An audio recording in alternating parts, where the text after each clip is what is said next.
Hi, this is Paul, and this is Vesper Stamper. You have to talk about that name. Um, and she and I met at the ARC conference last year, and she was part of this little contingent of artists and artistic types that Peugeot made sure were at ARC. And a bunch of us sort of hung out in the back and talked about how we didn't really fit in among the business moguls and political types. And so we had a common bond there. And she was gracious enough to send me her book. Oops, I'm messing up my office. First day without my dog and everything goes to crap. Um, Gracious enough to send me her book, which she, I believe, indeed, Uh-oh, what did I write in there? she signed it, which was lovely, but I have not yet read it, so Oh, it's on the pile. okay. Well, Um, I know all about the pile, so that's okay. okay, good. For some reason, especially Christian publishers send me books now because they're really hoping I will read it and talk about it. They're really trying to colonize me, but it's they don't understand that the way to colonize me is much easier than that. It's just have a conversation with me. So um, that's the way this goes. And I don't know how much of my audience knows you. I'm sure sort Probably of the not. symbolic world corner probably knows you more than because I haven't heard your name dropped, and you write young adult fiction. And Mhm. so that's not really my audience, except they used to be young adults a lot more recently than I was. So let's talk about you, and why don't we begin with the home you grew up in? Oh, okay. Well, hang on to your seat. The home I grew up in, I was born in Germany on an army base, in an army hospital, I should say, and grew up in New York City, several generations into New York City, and came up as an artist. I, was always drawing, always with a crayon or a pencil in my hand, compulsively drawing. And my home of origin was not a happy place. My mother suffers from bipolar disorder. And she wasn't diagnosed till I was an adult. So that was a very, let's say my reality was very messed with, in my upbringing. And there's trauma and abuse and different things, unfortunately, in my past. But I had wonderful grandparents, and they really encouraged me, gave me that sort of "you can do it" kind of message, and that really was important in counteracting the other kind of crazy making, so to speak, upbringing in my nuclear home. Um, However, in my nuclear home, I was raised Jewish, so my mother converted to Judaism when I was 4. And so I was raised in a Reform Jewish household, classic New York City Democrat, Mets fans, if anybody knows the difference between Mets fans and Yankee fans in New York.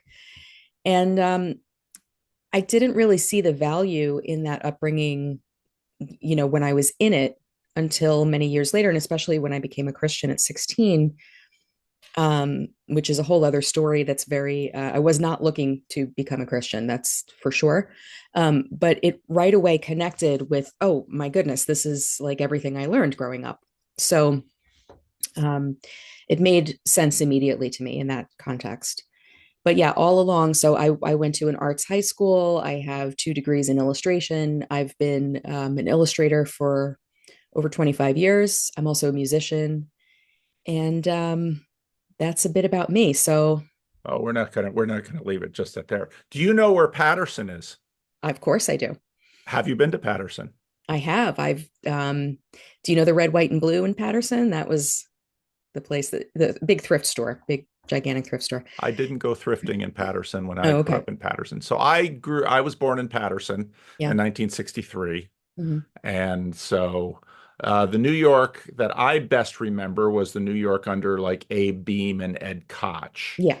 And then when I visited New York in 2006, I was a little shocked at what had happened to the city. Yep. And now, in many ways, it was an improvement. I mean, the streets were safer, a little bit cleaner. All the peep shows were sort of segmented off in Times Square, but yeah, it had changed quite a bit. So, which New York did you grow up in? So I grew up in the sort of Ed Koch, David Dinkins, New York, Oh, okay. and I started high school right around pretty much right when Giuliani came in. And so, for people my age, like that was a wonderful time to grow up in New York because it was so safe. And I would be, well, because I like to say I was raised by wolves, I was out on the streets till 3 in the morning and nobody ever messed with me. I was constantly seeing live music and just experimenting, doing things with my friends. And it was a great, great place to come of age. Wow. Yeah, incredible, especially for as a young artist in terms of how my values were formed around art and expression and censorship and all of those things. So I'm very, very much a child of 90s New York. Wow. Mm-hmm. So Patterson had already been changing. So my father and mother moved to Patterson in 1960 and settled in. And that was the Christian Reformed Church was sort of moving out to suburbs around Patterson, Wyckoff, Midland Park, North Haledon, Haledon. And the Dutch CRC sort of had their colony there. And there was sort of a remnant of very good-hearted Dutch CRC, often older people that had a heart for a lot of the African Americans that had moved up during the Great Migration. Right. And so that was, and so they had had like a little mission in Patterson for a while. And then at some point in the late 50s, they decided this should really become sort of a three-self church. And so my father was called to sort of, he was right out of seminary, someone from the Midwest who had zero experience in cities. And he was called to help this church change from a little gospel mission thing into a church. And of course, the um, civil rights movement came through and heroin came through. And so I was very much a product of that area in the 60s and 70s. And then in 1981, I went off to college. So I was gone from 81 and then really didn't get back. And so I completely missed Giuliani and all of that Right. stuff. And Yeah, that's no when wonder it was such a shock to the system when you did come back to see how it had changed. Yeah. it was so bizarre. We had we Mhm. we had a we had an in with Redeemer Press and Tim Mhm. Keller. So Yeah, myself and three other colleagues from Sacramento who were planting churches went back to New York City, spent a little bit of time with Tim Keller, and that's when I got back there and was like, what's happened to this place? This is a totally. very different. I mean, if you want to get a sense of New York City in the 70s, watch, I mean, the No, come back now. Warriors. If you want New York City in the 70s, come now. Oh, really? Swinging Oh, it's back, awful. huh? It's awful. Yeah, it's really slipped back in time. Do you live in the city still? I live outside the city now. Okay, okay. Hmm. So, well, that's But super yeah. interesting. I still teach there. I teach at School of Visual Arts. I teach Really? illustration. Yeah, so I'm there, constantly. Tell me It's not about the your same. students. I'm sorry. Tell me about your students. Oh, so I teach senior illustration majors, undergrads, Is it a public and school or private school? it's a university. Oh, university. Okay. Yeah, yeah. And yeah, they're wonderful. Yeah, we really have a good time. And I think it's interesting because I find that that kind of mm, sort of punk sensibility that we had in the 90s like is really serving them very well right now as the work that they are tending to do can be a bit derivative because they're so influenced by online, endless scrolling through artists that they like. And so the work can tend to be, unfortunately, a bit unoriginal. And so breaking up that fallow ground and getting them to have a sense of experimentation that they really haven't been inculcated into is really exciting. And so, like, helping them to find their own unique voice and understand the influences that they've had throughout their lives in order to make something their own and pursue what they really are interested in as opposed to what they think that they've been told that they should be interested in as up and coming artists. So very interesting. Where are your students from? Are they from all over the world? I'd say very, very heavily from China at this point. Really? Yeah, almost exclusively, I would say. Yeah. There was an answer I didn't expect. Hmm. Well, New York City is a city that will reliably surprise you on many, many levels. Yes. Yeah. That's super And interesting. I've watched that change happen. So when I was coming up, and I went to Parsons School of Design for my undergrad, it was mostly local kids. Occasionally you'd get that, one or two people from California or from the Midwest, but really it was heavily city, Long Island, New Jersey, Yeah, yeah, commuting, yeah. kids that were commuting. And then in grad school, I would say, it was about half international, half fairly local, or half American. And that was in the 2014 to 2016 era. And now I've watched it like incrementally change demographically again. So it's very interesting. I don't know where it'll Why? go. Yeah, why China? I can't answer that question. I don't know.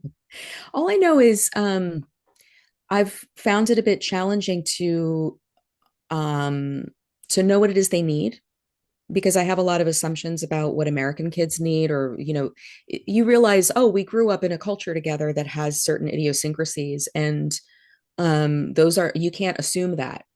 You really can't assume very much um, commonality, even in things like education, what kind of education you grew up in.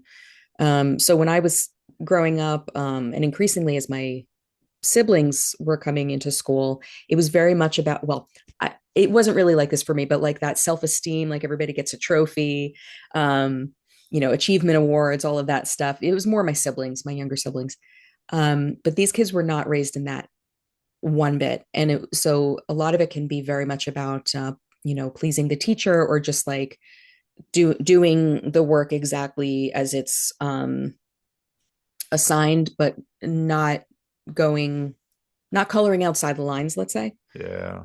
Um, We have but they a seem to enjoy it when we do that kind of thing. so the corner has corners, and in my little corner of the corner, there's a guy who teaches university in People's Republic of China.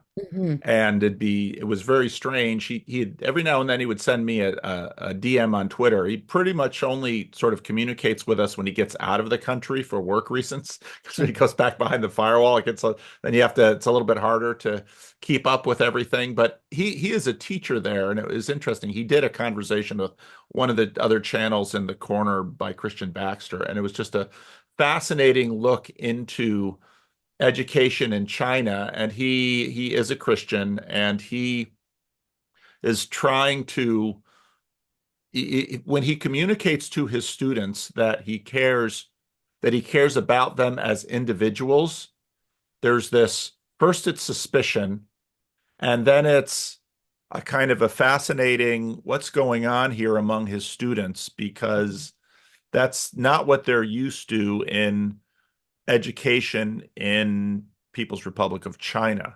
So it's super interesting. Yeah. Mhm. And my dynamic is a little different because I'm getting them at the tail end Right. of their American university education in an art school in New York Yep. City. So Yep. there already has been a lot of, difference with maybe how they were educated in China, but we have a great time, especially. So I teach professional practices and thesis. Okay. So especially in my thesis class, when we really are going very deep, um, inward, and Yeah. discovering what it is they want to say. And, a lot of what I do with them in both classes is a lot of writing, because I want them to really, really process what it is their individual vision of the world and their voice, and what they want to say through their work. Because even though we're training as commercial artists, there's still the illustrators that are going to be competitive, especially moving forward with a world of AI is that individual voice, that really, precise artistic vision that they have to have.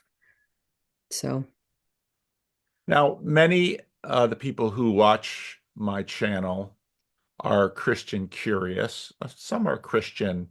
So if you go back and look at the comments, that's we do we do welcome trolls as long as they can stay within certain lines here okay, in my comment section. And some are Christian hostile, but that's many on my of list too. them many of them are Christian curious, but they have trouble getting over the line. Mm. And so I very much want to hear more about your story and how you became a Christian and how you started identifying as a Christian and what that was like experientially for you. So Mm. Well, let's hear it. okay. So, as I said, I came up in a Jewish home, very secular, I would say, not really all that rooted in history or anything like that. Very much about our synagogue's life. Um, my, stepdad was president of the Brotherhood, that kind of thing. But my grandparents were Episcopalian, so they started. I kind of got. I, I wouldn't say I was Christian curious at that time. I was more feeling the nostalgia because of the devastation happening in my home. I just wanted to be with my grandparents as much as humanly possible, and they one of those things was their church. It was a beautiful place. I could kind of lose myself in it. It was an old, Victorian stick Gothic church. It's just absolutely gorgeous. So I started going to church with them when I was about 9. And then when I started high school, I still had this kind of nostalgic feeling from that, but I was not really interested in Christianity per se. It never really was. Um, didn't really even have a sense of like curiosity about God. It was more just that I had this sense that there was something bigger, you know, or something that I felt like I could perceive but not see with my eyes. And I didn't know what to call that or what direction to go in. And I had a couple friends that were involved in Wicca and the Hare Krishna movement. And so I kind of, by the time I was in my junior year, I had really kind of put this syncretistic kind of new age type of thing, very much what Paul Kingsnorth, because I know we're going to be talking about Paul Kingsnorth a bit, but when you hear his story, it that really resonates with me because this kind of what we call Wicca or, the occult, or it is so syncretistic. It's like it's a buffet, of whatever suits your fancy at the moment. And that's very much kind of where I was. Well, fast forward to my junior year in high school, and my friends had convinced me to go to their Lutheran Brethren youth group. It's a little tiny basement youth group. But what I found there from the leaders was this deep respect. They never talked down to me. They never made me feel like I was kind of an oddball or that I was like artsy. I hate that. I really rebel against that term artsy because it just I don't know, has all sorts of connotations of flightiness and airy fairy, whatever. Like basically, if you're artsy, you don't have your stuff together. And I always really, as a survivor, I resent that deeply. So anyway, but these were some grown-ups in my life at the time that like completely accepted me and had a paradigm to share with me that now I know was the faith. So I just kind of was going there and having fun and learning some interesting things about this Bible. And remember one time we were reading Galatians 5, and the scripture was the deeds of the flesh are obvious, you know, all these different sins. And then it said witchcraft. And I was like, wait, what? Like that's in there? You can't do that? I thought that you could do anything you want. It's like, pick and mix, So that kind of set me back on my heels a bit. And I thought, this is very interesting. But it wasn't until later that year in June that I had an experience where a friend of mine um, was pressuring me to sleep with him, and I didn't want to. But I had no sort of inner moral grid to say yes or no either way, you know. So I was so uncomfortable. It really, really knocked me out, this decision. And so it happened to be youth group night. So I asked his mom to take me to youth group. So that was my ticket out of that situation. And I get to youth group and I couldn't go in. I don't know if you know the story of Mary of Egypt, Saint Mary of Egypt, but she was curious about, the church. There was some relic or something, but she was a prostitute. And she gets to the door of the church and she like literally can't go in. Like something is preventing her, blocking her physically from going in. She can't. So it was like that for me. Like I was in the vestibule of the church and I could not go down to the basement where the youth group was. I felt so empty, just so empty. Like I didn't know if I was coming or going. My life didn't, I don't know. It's hard to even put into words, but it was this sense of utter annihilation, really. So I'm sitting there on the steps between the sanctuary and the basement. There's, these two stairs going up and down. And I'm bawling my eyes out and just praying that nobody, well, not praying, but just hoping that, nobody would come and see me. And sure enough, one of these leaders came to get something from upstairs and saw me sitting on the steps and just sat with me and let me cry. He didn't ask me to tell him what was wrong, nothing. He just sat with me for a long time and finally said, "Do you want to go in the sanctuary? Because they're going to be coming up soon. And, if you need to be alone, I'll just sit with you in there if you want." So we went in there and again, sat with me while I just was crying without words and just bawling my eyes out. And somewhere in that time, he asked me this precise question and he said, "Do you want Jesus?" And immediately I said yes. I Wow. didn't know why I was saying yes. I had no reasons. He didn't present me the four spiritual laws or anything like that. I just knew, I knew in my knower, you know what I mean, Yeah, yeah, yeah. that the answer was yes. And as soon as I said yes, I had a vision. I was, transported. Yep. And this wasn't necessarily unusual for me because of the practice that I had been in for 3 years. But I was at the foot of the cross and I just saw his feet. I couldn't see up any further than that. It was just his feet with the nails. And I just started crumbling pieces of paper and hurling them at his feet, just like with fury and rage. And the papers would pile up and pile up. And as soon as they would touch his little toe, all the papers went away. And I did it again. And, in this vision, I did that about 3 times. And then I came out of it.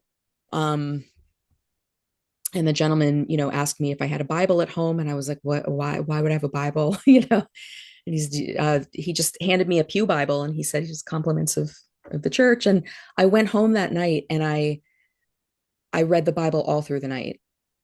And it was like this is in here. This is in here. I can't believe it was just this mind-blowing experience of that this is the greatest thing I've ever read or encountered in my life, is this truth. And it took me a while to kind of you know disentangle myself from my previous beliefs, but um yeah, nothing stood up to the gospel.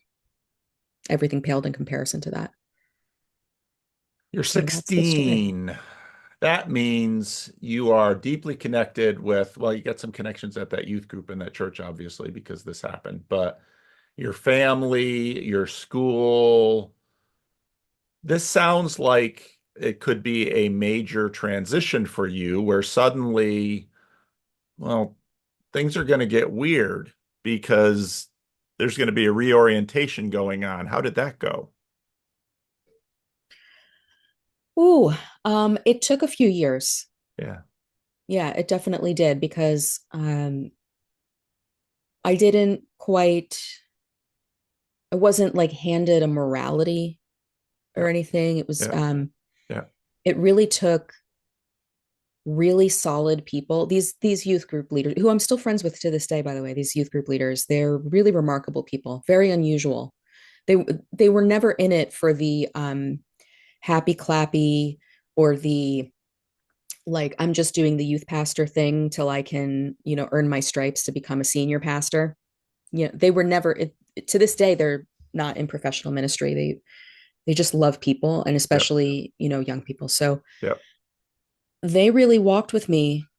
Um and I felt I could trust them and come to them all through college. And I really had a lot to figure out. Yeah, especially because that was leading to the time where my mom was finally diagnosed. And Mm, so, like, all of this stuff was being unpacked. You go through yeah, times of that, in your life. Like, that's yeah, not the only time that you go through that kind of deconstruction in a sense. I yeah, don't like that word deconstruction, but yeah, I'll say yeah. one world was coming to an end while Yep, the other was emerging. That's for sure. yep. I have a friend whose mother was bipolar. Mm-hmm. She went to this church for a number of years, and just some of the it's I mean, part of what's so difficult is that your parents in so many ways set this. I often talk about sort of a first draft map for a child of the world. Mm-hmm. And if your parent has bipolar, Yeah. it's really hard to sort of figure out the world because we actually navigate a lot of the world through emotional regulation. Our Right. emotions are, a very key thing for human beings in terms of figuring out their preferences and, even though our culture doesn't like to think in those terms. Mm-hmm. So I can imagine and then at that age you get a diagnosis, and a diagnosis is always sort of a double-edged sword because on one hand, well, now there's a framework to at least fit all of this stuff into, but it's not like that there's a pill and it goes away. And also by the time you're 16, 17, 18, a lot of that formation has already happened. You're already much more in the differentiation Yeah. phase, heading out into the world. So that I cake was is, already out of the house by 15. oh, okay. Yeah. So yeah, that cake is Mm-hmm. baked. Um, well, okay. So you're out of the house. You're going to art school. What does the transition to college look like for you? Or was that not much of a transition because you're already out of the house? Well, that was interesting because my first year of college, I went to North Carolina School of the Arts. Oh, I was studying scene design for theater, oh, which was a weird, rabbit trail yeah, from yeah, where I yeah. really should have been. So I was, this New Yorker dropped into Winston-Salem, North Carolina, and it was the darkest year of my life. So like I've been a Christian maybe a year, and one of the real selling points to me was that I heard that there was a Christian club on campus. And I was like, oh, awesome. I'll find my people. And that club did not turn out to be at all what I expected at all. Oh my Um, goodness. no, because they were really trying to play fast and loose with the Bible. Oh, And for me, I see it as sort of it was my first encounter with progressive Christianity because in my high school, I was very, very formed by Christians there actually from the Black church. yep, yep, And yep. um that was like very word of God, Yep, yep, yep. gospel. Could you hold Yes. on a second? Because I am Yeah. the pastor of a real church and someone has just called. I will be right back, but hold the Yes. thought. Okay, sorry about the interruption. Please continue. So you discover Yeah. that, so you were, well, I very much get this, the New York City area. And so the church I grew up in was mostly black. The church I pastor now, significant contingent black. California is different than New Jersey in that it's not ghettoized. It's much more integrated. And then it's black, Hispanic, white, and then the whole panoply of Asian and island cultures. So California is just Yeah. sort of like Patterson, but Right. Yeah. And so New York for me, like, my friend group was definitely not predominantly white. I mean, we were very, very diverse in the true sense. And so when I went down to North Carolina, at the time it was still quite segregated, especially in the church. Then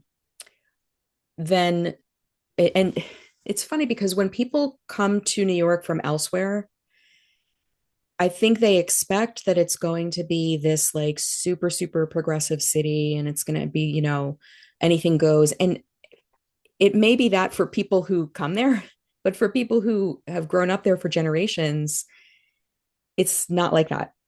And so there's a lot of assumptions made about New Yorkers in that sense. So I get down there and I go to the Christian club and I'm like, this is not like there. It's almost as though they were simultaneously 10 years behind and 10 years ahead of where the culture was going. And so I stopped going to that club after two meetings, maybe. And I just felt completely cast out to sea. And so I gravitated toward Black friends there who were going to take me to church because I didn't have a car. And so that saved my year. But I ran back to New York. I came back to Parsons. I applied to Parsons, started going there, was very much like back, you know, a fish back Yep. in water. Um, yeah, and then I met my husband in my junior year of college, and we got married right after I graduated. So it was just jumping right in with both feet to adult life after that. Yeah. Wow. So career-wise, I don't know to the degree that anybody warned you that the arts are a difficult way to make a living. How did that go? Um, so my grandparents were always very supportive. I come from a very artistic family, not necessarily professionally. They weren't professional artists, but very artistic family and very supportive. I was never told by my grandparent. I was by my mom, but by my grandparents, there was never a sense that I couldn't do it and couldn't figure out how to do it if I just was smart about it. So it's partly why I chose illustration as opposed to fine arts, although I was never really a fine artist. I was always a pictorial, figurative artist, wanted to make books. And so it made a lot of sense to me. So my early career, I was doing a lot of music. And so a lot of what I did was album covers. It was also the beginning of like the .com boom. So I was building websites, I was coding HTML and JavaScript. And so, we pieced it together, but we were definitely poor for many years. And my husband, he started getting into ministry. And I think maybe we were maybe 4 years married, something like that, when So he was he, a Christian already when you yeah, met. Okay. yeah. So he actually took a job as a youth pastor. And so all of a sudden now we're like two artists in Oh. ministry. We had a four-figure income, we'll just say that. I mean, but we lived in parish housing, and so we had a good safety net under us, thankfully. People, our church took very Yep. loving care of us. Yep. But yeah, and then babies came along, and it wasn't until around, yeah, well, actually in 2012, I so by from until 2012, I was really kind of laboring in this kind of piecemeal way and wondering why my career wasn't going further. Just it didn't seem to be able to penetrate the publishing world. And in 2012, I had a car accident and it damaged my working arm. So I have a paralyzed nerve in my shoulder. And it took about a year and a half of rehab to be able to solidly work again. But by that time, I had kind of become a bit more fearless, and I applied to grad school. And I applied to my dream program and nowhere else. And it was more just an experiment to see, Sure. you know, if I could do it. Yeah. And I got in, and I went, and that's when my career took off because I wrote and illustrated my first novel in grad school. So that Let's was 10 years let's ago. talk about this transition to writing because Mhm. I my sister's an artist. Pastors have interesting relationships with artists, I bec- know. especially Protestant pastors, Yeah. because Let's talk about that. yeah, part of the disability, boy, I get in. It's amazing. Well, see, fortunately, Protestantism isn't a hierarchy, so they can't kick me out of Protestantism because it's already disorganized. So when I try to lovingly critique Protestantism, especially CRC people who listen to me get a little annoyed because I'm supposed to be a champion because I'm only the only CRC minister probably with a substantial YouTube following, if you can call Uh-huh. what I have substantial, which I really don't think is.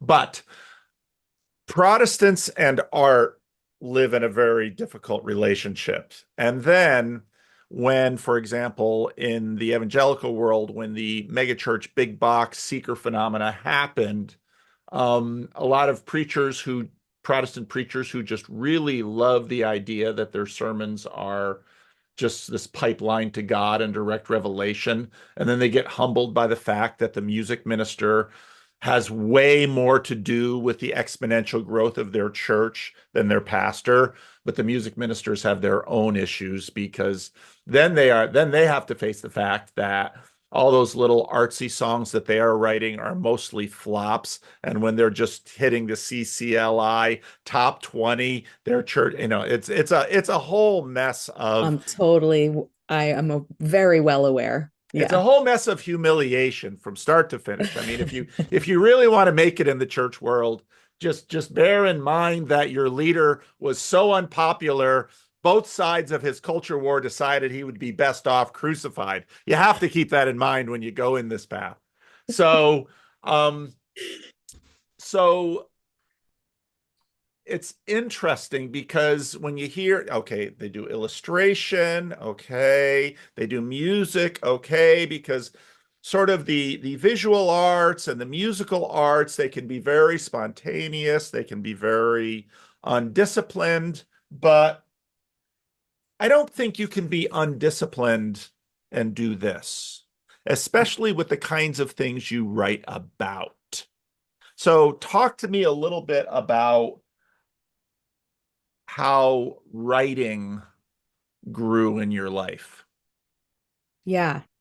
Well, first of all, I've never really been an undisciplined person because I had to be the most sane, the most grounded in reality, the most organized in order to do things like get myself to school or Mm-hmm. like feed myself. Mm-hmm. um so my artistic sensibilities have never been kind of woo woo in that sense.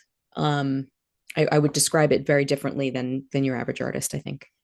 And I think that that made me sort of suitable for the commercial arts, Mm-hmm. because I have to deliver on deadline. Yep. So, in terms of writing, I never considered myself a writer. I was a huge journaler and Mm. poet and songwriter. And that's where any writing that I did came into play. But in terms of fiction, I just thought that was what other people did who were good at that. Like I was good at the art thing and they were good at the writing thing. And then in on New Year's Eve 2010 going to 2011, I was at a pray in the new year service and I was just doodling in my sketchbook and I drew this character and it was the first time I drew a character that felt like it had a story behind it.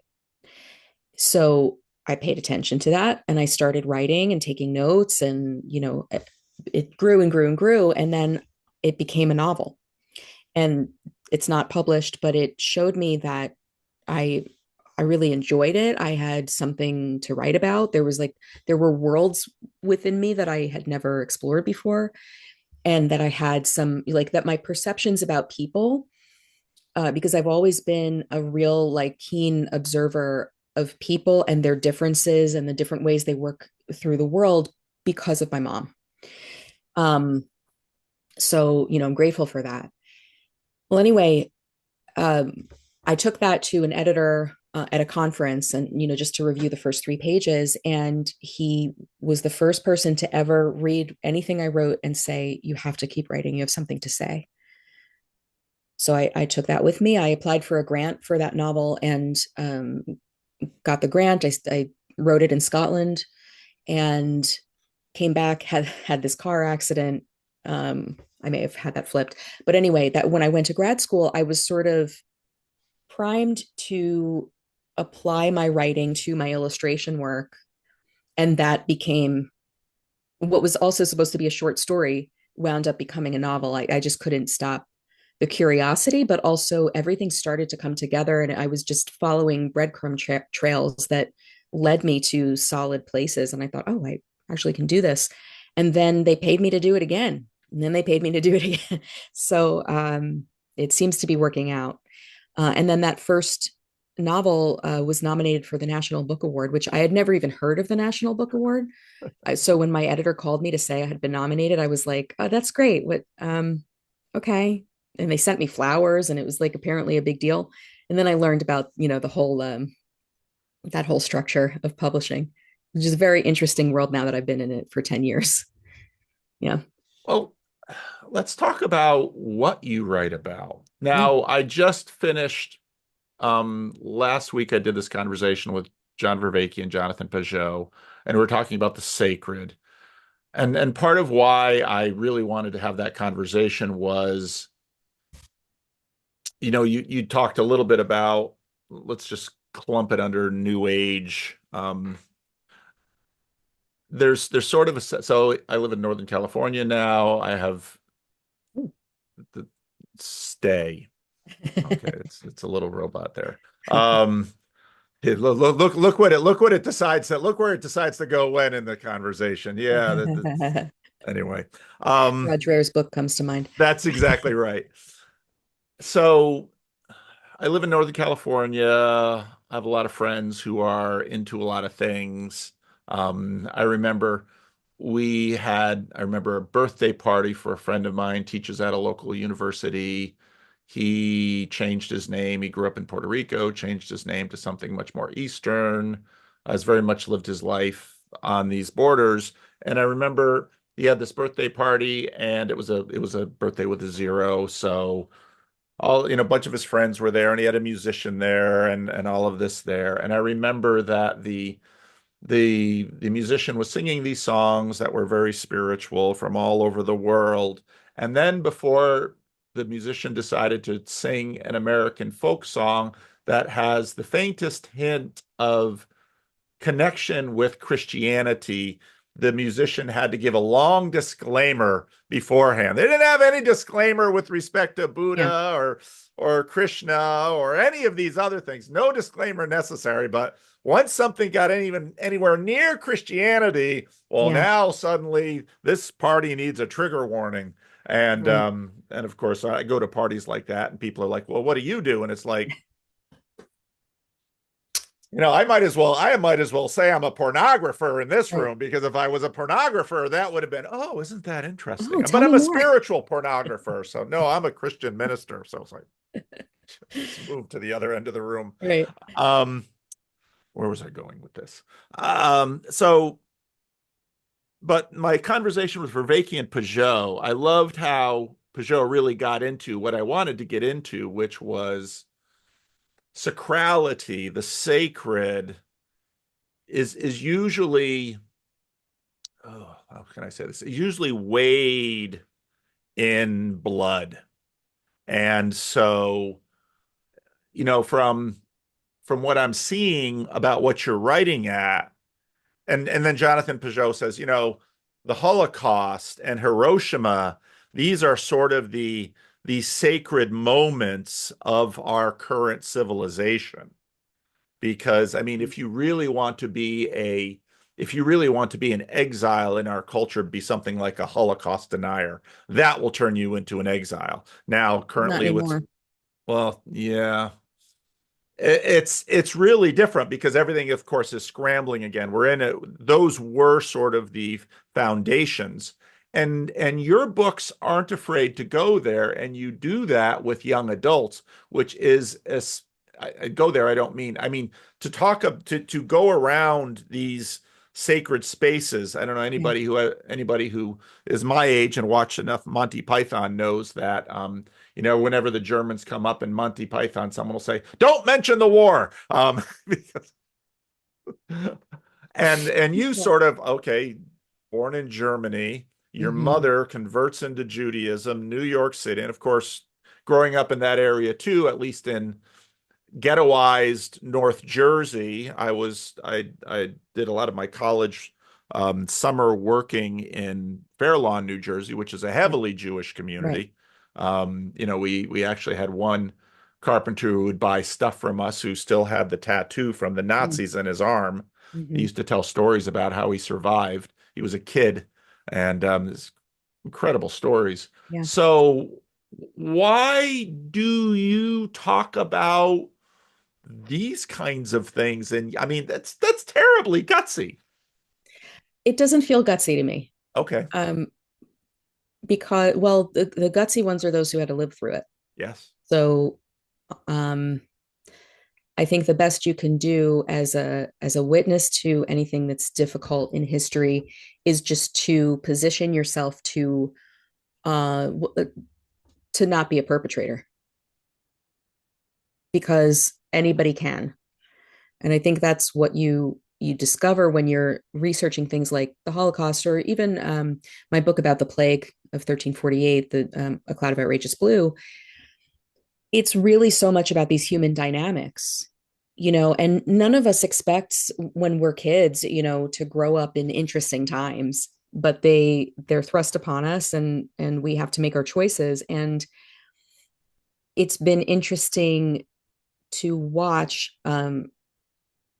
So I started What the Night Sings in 2014, at the end of 2014, and January 2015 is when Charlie Hebdo happened.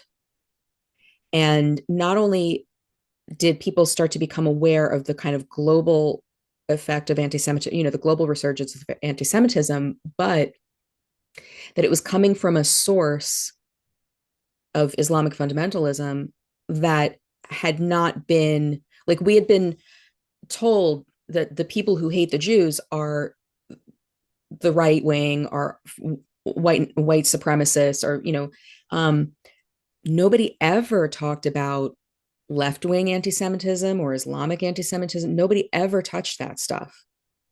So it's from the time, all through writing that, and then the conversations that would come up that I just wasn't used to, like somebody talking, like telling me that my book was written from a position of white privilege because it was about the Jewish perspective and not the Palestinian perspective, even though it's a book about the Holocaust. Like that, it kind of broke my brain for a while until I oriented myself in this new paradigm that, interestingly, like people like Jonathan Haidt say, that really did kind of come onto the scene in 2014. Yeah. So I've been on, learning as I go, just um, but in terms of writing that difficult stuff, I think the way that I grew up, because I was always asking questions about how people survive trauma, Mm, because I had my own capital T trauma, yeah. multiple, that I Yeah. was dealing with, that felt like a very familiar territory for me. So I wasn't afraid. It was more just, okay, well, I'm not the only one to have gone through trauma, obviously. And you never know when it's going to come your way. So maybe I can, through writing, it's not that I'm writing intentionally writing like instruction manuals or trying to be didactic or in any way. I'm just trying to write good stories. But part of that is observing how people behave under pressure and how it can lead them to all sorts of different behaviors and conclusions, and kind of letting the reader observe that, metabolize it for themselves, and make their choices accordingly, because fiction does that for us, right? Right. Fiction is really just meant to hold a mirror up to reality and let you reflect yourself, back and forth in every single character, because you will read yourself into every character. So if you present a kind of wide enough gamut of human personalities in your work, then the reader has something to grab onto. But a lot of fiction, and especially young adult fiction, which I'll get to in a minute, why I write for young adults, that was not intentional either. Um, a lot of young adult fiction presents the world in very binary ways. And whether or not the author intends to do that, or maybe some authors kind of capitalize on that black and white thinking that a lot of young adults have in order to tell a story and present a very kind of clear choice or something like that. Or whether the author is just trying to kind of work out their own latent teen angst, by, saying, oh, I'm going to work out all my hatred of my parents through, this villain mom character or something like that. I really try not to do that. I can't stand that kind of literature. I don't want to be preached to on any level, whether it's a picture book or novel. And so I'm really just trying to tell accurate stories about how people think and act. And sometimes that's in ways that don't make any sense. C'est la vie. Let's so this conversation I did with Peugeot and Vervaeke about the sacred very much gets into this interesting dynamic of culture that I think Christianity.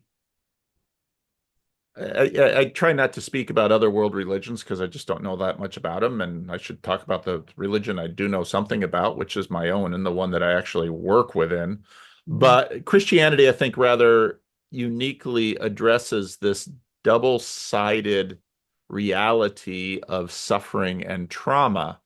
And, part of the reason I know at some point we'll get to Christian civilization, but we will get there. Yeah. Part of, Yeah.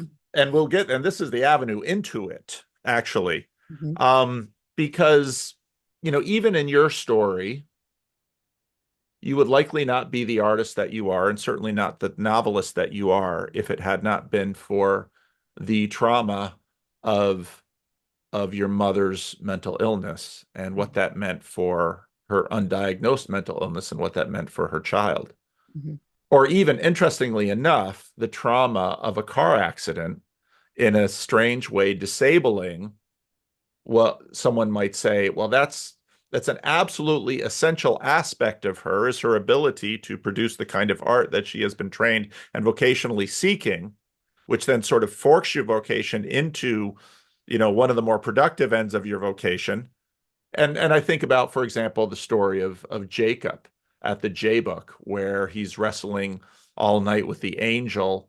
And then I've always found it just tremendously perfect that the one thing that the Lord does to him is disable exactly the thing that he's relying on, which is his ability to run away. He ran away from Esau, he ran away from Laban, and now suddenly, Mm-hmm. is he going to run away from Esau, and he's front loaded all of his valuables, potential bribes, so that they get to Esau first, and he holds himself last, and it's like the ultimate self-centered dude, and it's Yes. like, okay, and you're not going to be able to run. Amazing. And so what talk to me about trauma and this sort of eucatastrophal aspect that it has. Well, you mentioned world religions, and having had some experience with some of them, uh, even if it's a smorgasbord, I think what I'll say the Judeo Christian paradigm presents is something that, despite its emphasis on miracles and the incarnation and all of this stuff, it is decidedly not interested in magical thinking. Where a lot of religions or mythologies focus so much on the world as it should be and not the world as it is, or human beings as they should be and not as they are. And so you might have a doctrine that says, um, like everyone will be this certain religion, whether by choice or by the sword, and it's like, that's just not how this works.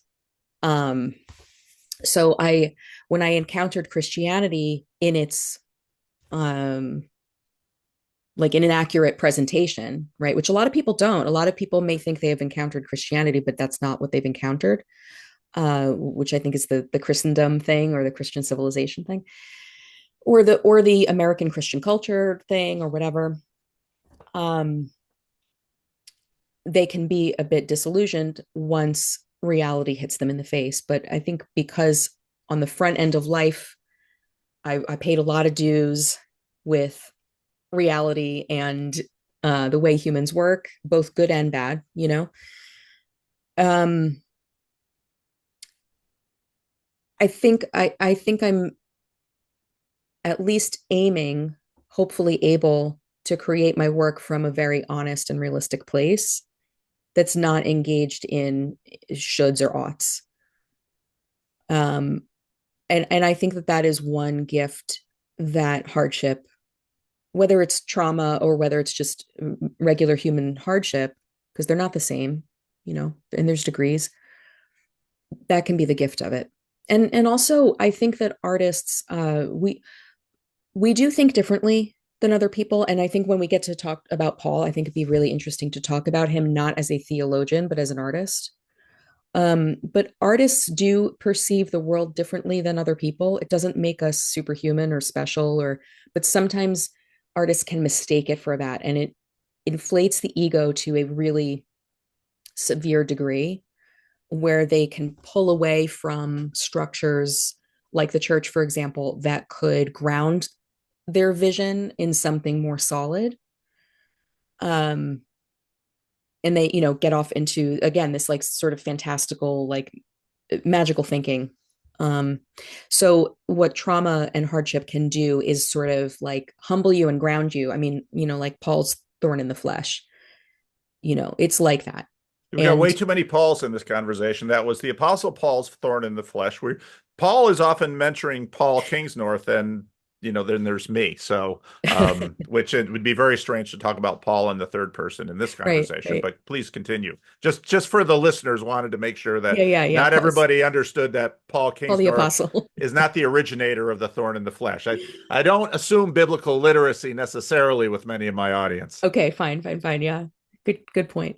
Yeah, so I think that there's just sort of a necessary, I mean, a lot of artists have had suffering and hardship, terrible childhoods, and a lot of us gravitate toward creating and making because it is a balm. It's a consolation for suffering. Art is a consolation. Making it and being around it, viewing it.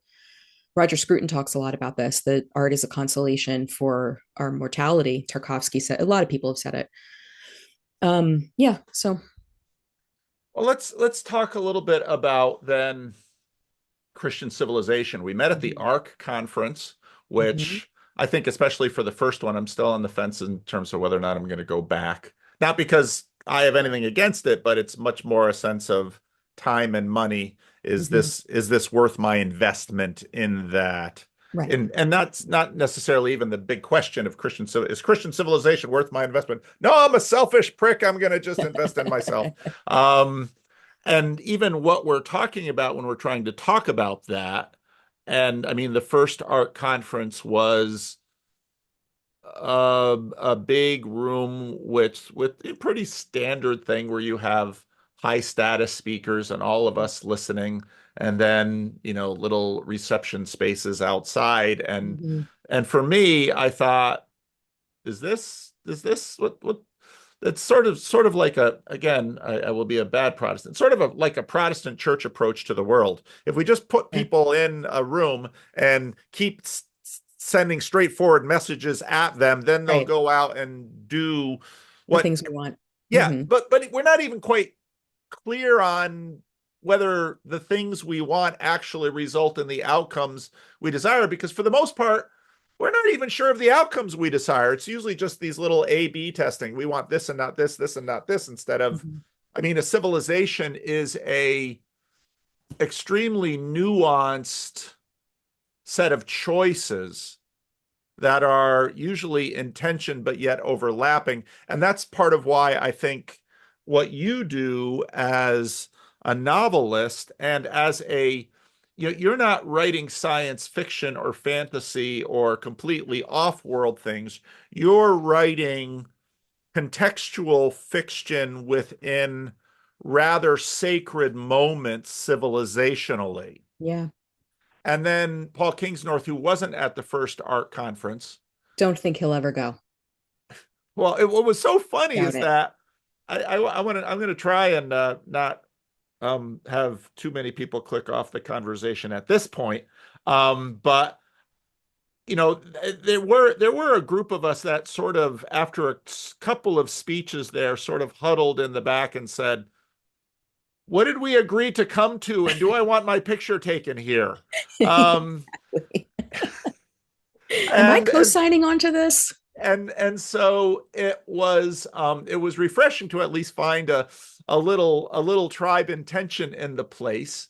But Hmm. yet, if now that we've expressed the tension and the dissonance that we felt at certain moments, and not at all moments, because there are other Right. moments in which I very much felt at home.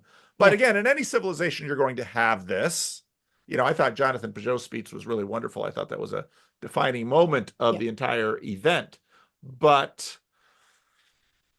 that brings up, and then Paul Kingsnorth, of at all places, behind a podium that says first things, which, if anybody sort of has a known about how that whole thing has sort of developed over time, we're in this strange moment civilizationally where we've really sort of put on the pit helmets with the searchlights and gone down into the roots of the building and are looking around and saying, now, what exactly are we doing here, and what are we attempting to build, or what do we want to get outside of? Well, talk a little bit about Ark and Kingsnorth, and that's Hmm. sort of what occasioned this. Yeah. So I know Paul a little bit. I know Martin Shaw a little bit better. We're collaborating And on Martin a was at project. the conference. Martin was, yeah. So I love that you sort of found your home at the artist table, Paul. That was fantastic. Yeah, you fit right in. It's great. But yeah, there was a certain point at which we collectively, as a group of artists, bailed and went and found like what was it called? The Blackfriar. There was it's like a old pub, very much out of the Hobbit kind of thing. Um, because at a certain point, you reach a saturation point where it's like, okay, I either get and co-sign onto the vision here, or I'm not quite sure where we're going yet, and we need to kind of like break down into our smaller component and go and talk about it amongst ourselves. And that's kind of what happened. And that's what I hope will happen in the future. I'm not sure what's the format of the next conference. I am probably going to go because I kind of want to see this thing through. Just see what they're going to do next. I think that the artists, it's so interesting to me because for many, many years, so after my husband left ministry, um, we just sort of fell out of the Christian world culturally, completely. We really didn't have a foot in it at all. And so kind of coming back around now after these years of doing novels and saying, wait a minute, like why don't the Christians know who I am? I'm like, on the same team. And I feel like there's some, I have work that can help people kind of navigate, but nobody in this particular sphere, really knows what I do yet. It's changing. I just spoke at the Touchstone conference, so it was a keynote there. So that was kind of like, wow, this is a different room than I'm used to. But the talk that I gave at the Touchstone conference was about the demise of Christendom and how we should just let it go. Hmm. Like, it's fine. We're going to be all right, you know? Um, and sort of breaking down a little bit of that language of what is Christianity, what is Christendom, and is that the same thing as the life that Jesus called us to, um, in following Him. I feel like I'm saying in terms of a lot, and I feel like I'm hypersensitive to that now. That a lot of people were talking about Kamala's use of that Oh, of filler words like that. So forgive me if I do, but um, so I think that as a historical writer and as an artist observing human nature and people's choices at interesting times of history. I don't have a I don't have an interest in preserving a shell of something like a container called Christendom. I'm not really interested in that because I think that the faith that we ascribe to transcends those containers. It's meant to fill all containers and is its own container, but it's the ones that we create are not really precious to me, if that makes sense. So there's so part of what I'm seeing in even this moment with, let's say, well, we've already mentioned Kamala. Now we can talk about the Don, which Oh is so no. funny And because, can I just, but I have to preamble any mention of anything political by saying I am an independent. I have no loyalties. I have never belonged to a political party and I never will. Okay, go. well, and you, I talked a little bit about the tensions between pastors and artists, and in many ways, this is just another fractal of that tension between pastors and artists, Okay. because pastors have to be inherently political because, and I don't mean political in terms of national politics, I Mm-hmm. mean political in terms of what politic is, Yeah, because to actually keep a church together, there is definitely a political aspect to keep a church sure. together. Yeah. Because there are always tensions within any community, and pastors sort of try to, okay, but we do have a budget and we do have goals. And so pastors are always sort of this thing. And what's super interesting to me about this moment now is the role that, let's say, Orthodoxy is playing, Mm-hmm. because Orthodoxy for many of us is sort of a new revelation, even though it's been around a very long time, obviously. Right. And Some might say. so what's interesting, and I've noticed the same tension within Catholicism too, because the Roman Catholic Church is this massive thing in which there is almost everything somehow still within a hierarchy. The Orthodox, it's a little less so, in terms of a giant container in the way that the Roman Catholic Church is a giant container. But when Orthodoxy, I mean, I've had sort of a front row seat in watching the revelation of Orthodoxy post 2016 in America, Mm-hmm. and I know many have come in earlier. Orthodoxy has seemed to both attract counterculturalists, which I would say Kingsnorth is very much on that. And I think you're right in terms of locating him as an artist. Yep. And I think that's part of the role of the arts, is that the arts do have a prophetic voice within a culture, and Yep. they have long served that function. And in some ways, many artists really, when they find artists working for the state, let's say you look at Nazi art, or Jordan Peterson, of course, was collecting this Russian art, Mm-hmm. when in many ways you sort of had art as propaganda, Mm-hmm. and you know unapologetically propagandist. Mm-hmm.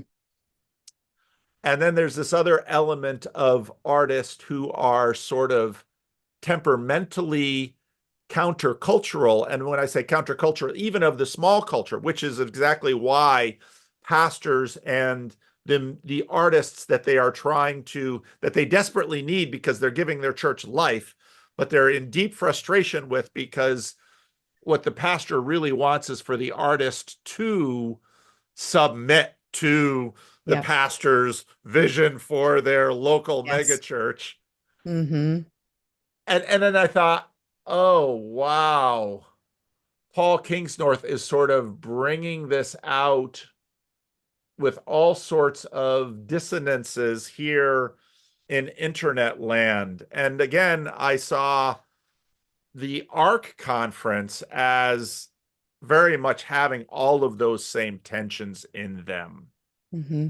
So what is it? What is going on in Orthodoxy? Because some of you want to found a new Constantinople, and a whole other group of you are like, no, that whole city founding, no. So, oh, great! I love when pets come into the It's my story. studio assistant. Great. Yeah. So, have any thoughts on that? Do you know what I'm saying, or am I just Oh, I kind have of lots of thoughts blathering? on this. Yeah, so I will say, okay, from my own experience, it was always very uncomfortable as an artist in a Protestant church that was not avowedly iconoclastic, but there were so many people within the church that had a problem with images being in the church at all, Yeah. unless it was graphic design or slides. But the minute that any of us wanted to, let's say, illustrate a Bible scene or, you know, do an installation, something like that, people would really balk at it because a lot of them were coming from Catholic backgrounds.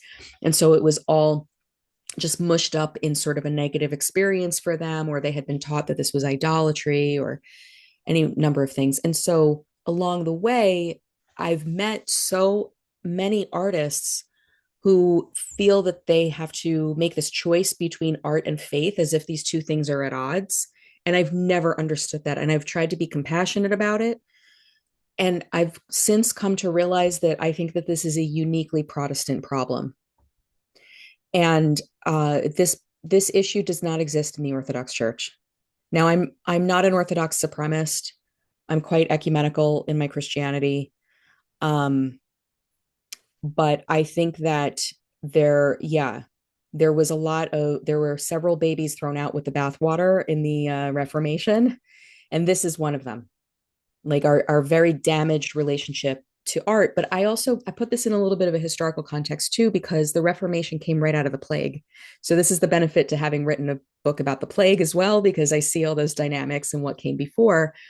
And so the kind of deconstruction of that pre-plague world that was so enchanted and so visually rich to a world where like the presuppositions had been demolished, people's and so okay, well, if the thing that comes through that's the stabilizing element is this book of words with no pictures, and we can endlessly reproduce this book of words, well, then the imagistic becomes very suspect in that kind of paradigm.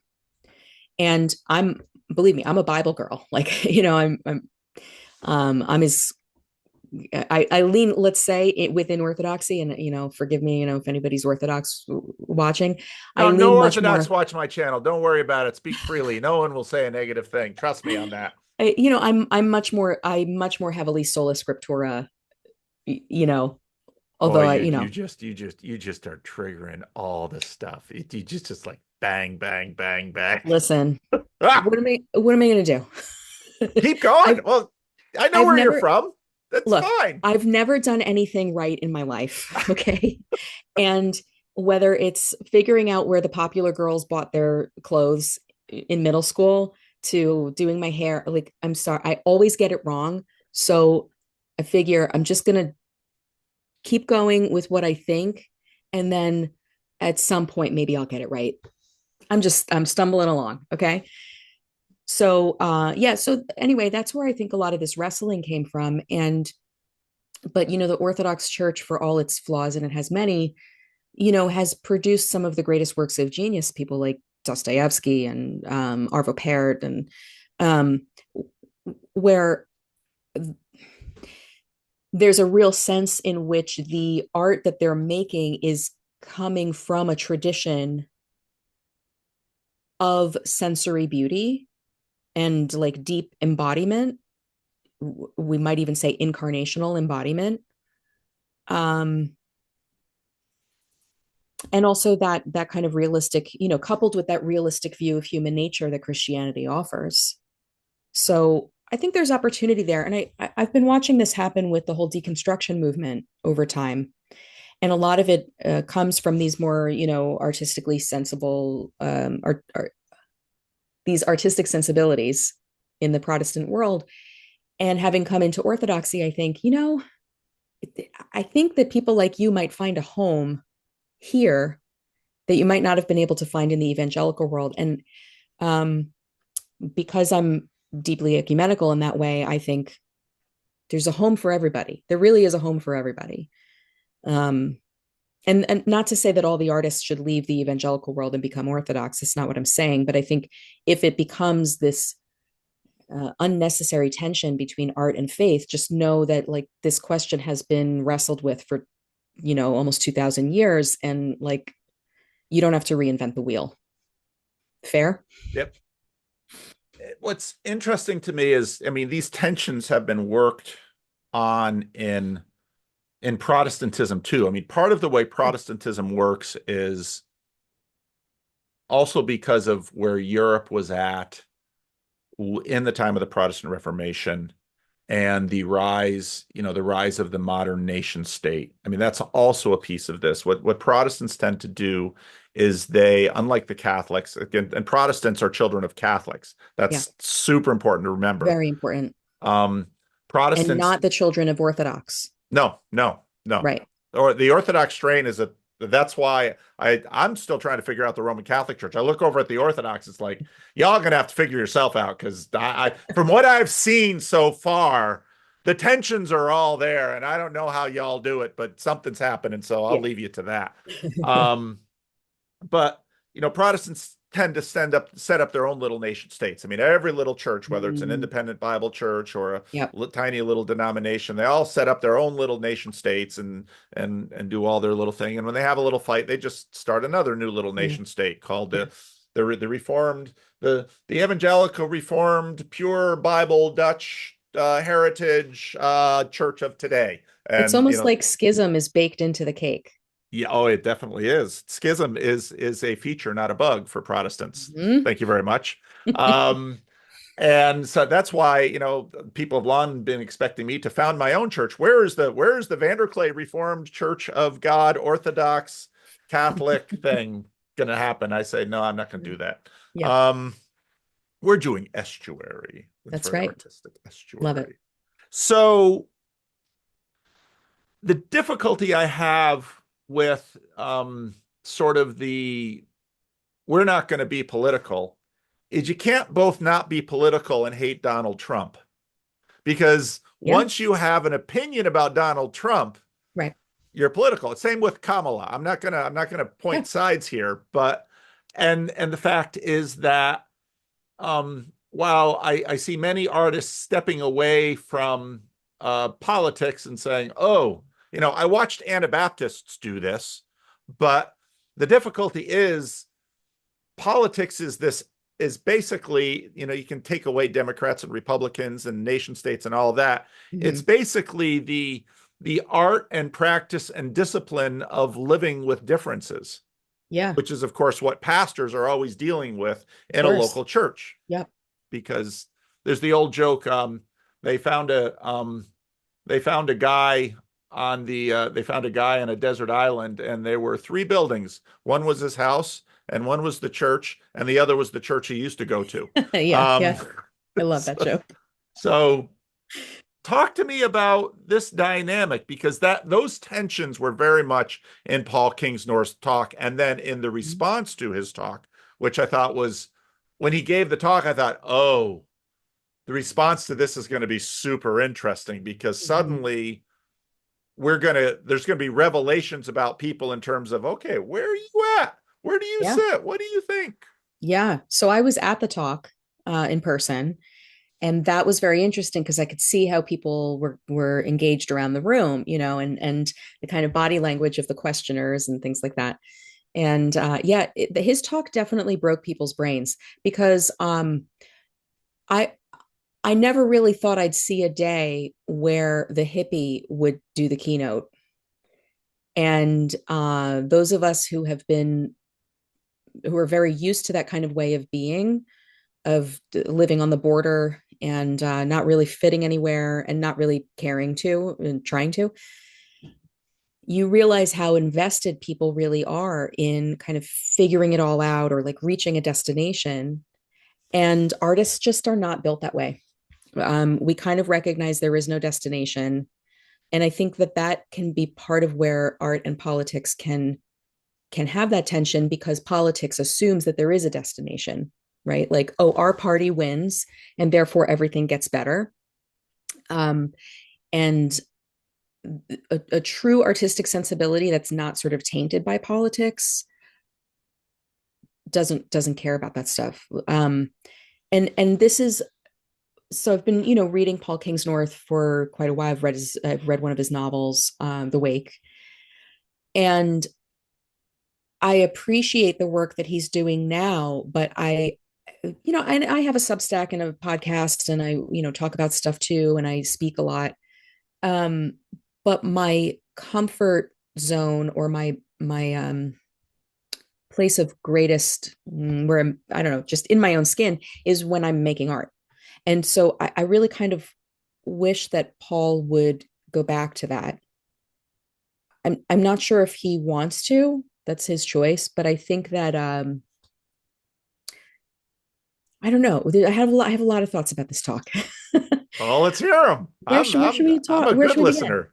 Okay. All right. So it became immediately apparent in, maybe 5 minutes into his talk. I was like, oh, this is like just another version of the talk I gave at Touchstone. It's like we're talking about the same thing. So it's nice when that happens, because you realize that there's synchronicity happening, and across the pond, which is great.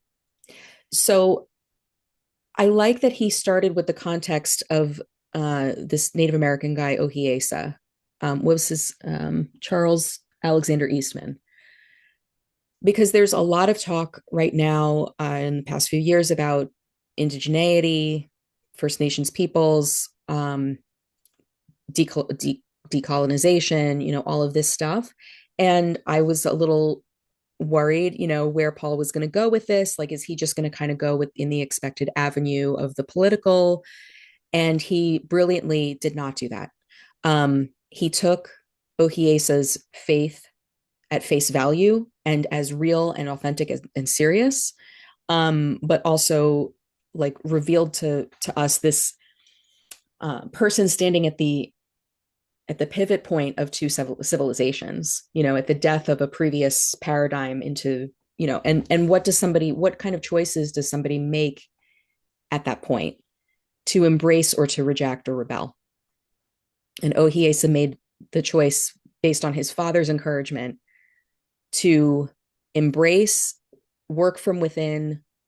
Yeah. And so I thought that was really great.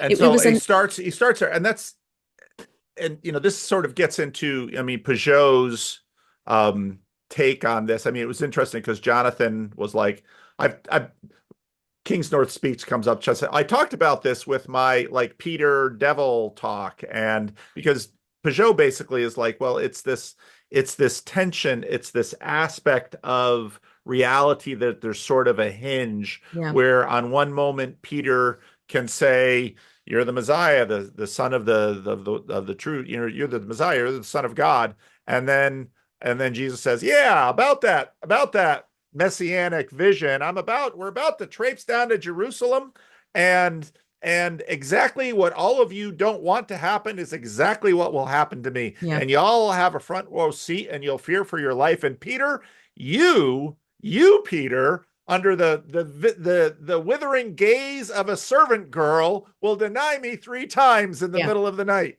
right, And so you get this strange hinge. And I love that illustration too, because I had exactly the same. He's going with this. I thought, oh, is Paul going to be an undeconstructed hippie here right. and basically give the colonization speak? And no, he doesn't. He No. actually, even though the title of the speech is Against Christian Civilization, the Mm-hmm. speech itself is far more nuanced with respect to that, especially on that illustration where, so the colonized sees, and this is often something that it isn't allowed to be represented the in the narrative, that often those who are colonized are colonized willingly, because although they very much understand that the death of their world is an excruciating, involuntary thing, they Hmm. see that and it's often inevitable, and they see that there are potential blessings down the road. And Hmm. so, like his father says, I've been to the white man's world. I know our world is ending. What I want you to do is I want you to be a missionary to that world and at least bring something of what we have to them. Maybe they'll see it, but your path is in their world, not in ours. Ours is a Yeah. dead end. Yeah. And Paul Kingsnorth's book, The Wake, is exactly about this. And so that's why he was really the perfect person to speak on this. Because in the end, spoiler alert, you may want to fast forward.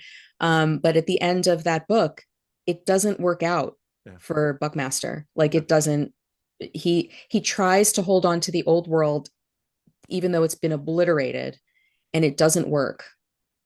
The old world is gone, Yeah. and he has not seen fit to sufficiently adapt, Yeah. right? And so we're ostensibly reading, his whisper from the past, but it bears no resemblance to the new world. um there was one point where Paul, like, I picked up on a little trigger word that he used that I thought he's not avoiding the decolonization language completely. And that was when he said, he mentioned empire. He used the word empire, but he didn't say the empire. And that is actually a current term that people are using, especially in the anti-Israel movement, Hmm. to describe the kind of axis of U.S. Israel, Yeah.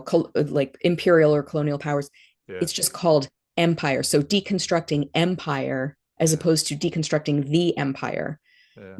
And it's one of these words that, like, I thought, oh, Paul, you got to go further. Um, so anyway, putting that aside, it is a little bit of a holdover from a kind of Marxist frame, which I hope he passes through. Um, yeah. Well, this is the part of the program where Paul Vanderklay reveals himself to be perhaps an insufficiently deconstructed Marxist. Um, in Paul Kingsnorth's defense, this is a conversation that, the rest is history. One of their early episodes, they did an episode on Marxism, which I thought um, Love those guys. Tom Holland was exactly right in saying, well, Marxism is sort of a secularized attempt at secularized Christianity, Yeah, of ironically, by, course it this. is. And because the Bible has this incredibly nuanced conversation about empire that just goes all the way through scripture. I mean, you Mm-hmm. have it absolutely with David and Solomon. And, the book of Samuel and Kings have this astoundingly nuanced treatment of empire, that in some sense the small empire of David and Solomon is both peak Israel and unsustainable, and corruption seems absolutely inevitable. I mean, Mm-hmm. David and Bathsheba, Solomon and his wives. Right. Um, and so, of course, you get to the book of Revelation. The book of Revelation is both incredibly anti-imperial, but yet another empire supplants, which is exactly what you get from the end of the book of Daniel.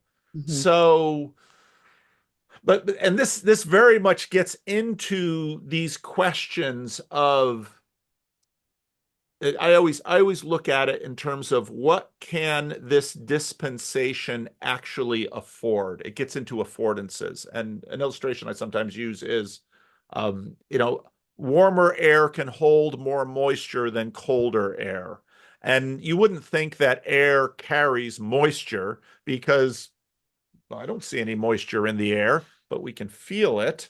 And it is, warm air carries more moisture. And that's why you get these tropical storms that can bring enormous amounts of rain. And you feel it as cooling right there. And so people have a sense of these things. So the dynamics that we're dealing with in this are so complex. And I think in many ways, this nexus, this nexus of heaven and earth that we call artistry very much is sort of right there because when heaven comes to earth, it has to take on form. I mean, in many ways, that's a huge thing that Peugeot is helping to illustrate and help people see that a political structure ideally is a is a formation of heaven on earth. I mean, we actually call it the kingdom of heaven in the Mm-hmm. Gospel of Matthew. And so we have all these tensions. Yeah, part of my thesis is that in this current dispensation, I don't mean I'm not a dispensationalist, but in this until until the second coming, let's say, we have very cold air and this world is unable.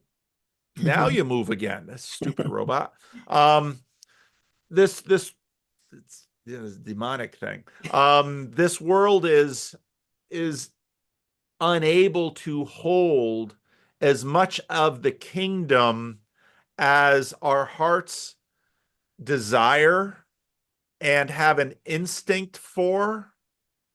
And so I think part of the role of the artist is to continue to afford that realization in normies.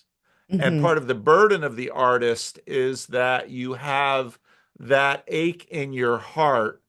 And no matter how many books you write or pictures you create or statues you make, none of it can finally instantiate as much as your aching heart desires. No, never. Yeah, that's very, yeah, well put. I have an illustration I want to show you. Yes. Not an literal, but from my touchstone talk, which I seem to go over pretty well. So let me see if I can share this. Um, so first of all, this is the picture of what we're dealing with right now. And there comes a certain point where you just need to let go.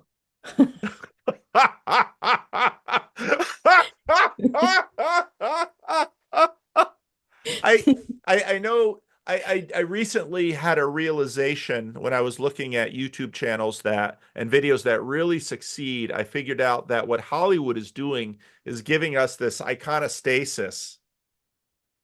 And Mm. if you really want to have a video that goes well, just have an artist sensibility of Hollywood images that very much capture the zeitgeist and keep forcing that on us, and you'll just have an audience hypnotized by Yeah, it. it because it goes to when I said earlier, like the knowing in my knower that Yep, something was right. yep. In the Orthodox world, they call that the nous. And I think that's where images can be very helpful to kind of help people get it in their knower. Um, and here's another one from my talk. Ready? Yep. Okay. So this is my chosen illustration of Christendom. Okay. Oh, oh, oh, oh. And this is what we've had for the last 1700 years. And within the jello mold of Christendom, we have all sorts of little tidbits and good things and things that are nourishing, radishes, celery, bits of pepper, things like Right, that. a Jello. I'm old enough to remember when the Jello mold was cutting edge, and I never once had Jello with a radish in it. Well, there's sweet jellos, and then there's like the savory aspects. Yep. These are making a resurgence. When I had to do research, visual research for this, Pinterest was very helpful. And apparently the Jello mold is making a major comeback. Major. Really, Yes, we major. we are a very decadent, nostalgic culture after Yes, all. there are very beautiful Jello molds to be found. So anyway, so what has happened in the last, well, it's been happening for a while, is this. So the Jello mold has now completely lost its coherence and its form, but all the little bits of good stuff are in there. They're just kind of waiting for a better container or a resolidification. But what we can't do is go from this back to this. Right. It's not going to happen. We're not going to make Constantinople great again, um, or Rome or any of the others. Like it's just not going to happen. So instead, what we have to do is, um, like in Paul's talk, go back to the Beatitudes. The Beatitudes are the actual nourishing content, life giving, that it's been a good container. Like it's kept things suspended, and but that no longer applies. And so, does that mean that Christianity is over? Um, no, I don't think so. I don't think we should give it a different name. I don't, I think Christendom is over though, for sure. And So, and I think that gets into so what is when you So what is Christendom, and what do you mean by it? Especially because before the fall of the Iron Curtain, which in many ways let a whole new wave of Orthodox into America, and I don't mean the Peterson Peugeot pipeline. I mean like the ones that came from Bulgaria and Romania and Mhm. Ukraine and Russia that all came into Sacramento, many of which by actually were Pentecostal who got here, which Mm, has been very interesting watching that. fascinating. But so what do you mean by that? What do you mean by The, Christendom? the difference between Christendom and Christianity. Yeah. Well, Christianity existed, maybe not with that name necessarily, for the first 300 years of the faith, let's say, right? Hmm. And historians would say that it was a twin Judaism with rabbinic Judaism, Hmm. right? Hmm. So that the two Judaisms that survived and emerged from the destruction of the temple and the exile Hmm. were these two faiths, right? Yep. Yep. And really, what should have happened is that those two should have stayed as twins in relationship, each nuancing the other. And instead, what happened was this interruption, right? So that we know that like the church was thriving spiritually under persecution. Judaism similarly thrived under persecution. Not a lot of people like to talk about the fact that the Jews were very persecuted for the same amount of time as the Christians were, and then continually. And what happened was this interruption of this power structure with Constantine, where now this faith became part of the empire, and in fact, the governing structure of the empire. And there were good parts about that. It gave a container, a safer container through which people could live their faith and make all sorts of even new novel considerations about what society could look like and all of this. But um, what it confused was, and what I wish Paul had talked about, Paul Kingsnorth in his talk, was the dynamic of rendering unto Caesar what is Caesar's, right? So that there is a place, there is a container for that. There's a place to put that coin, but it's not this. It's not the kingdom of God. And so those two things wound up becoming, and so I think the gospel became the fruits suspended in the jello.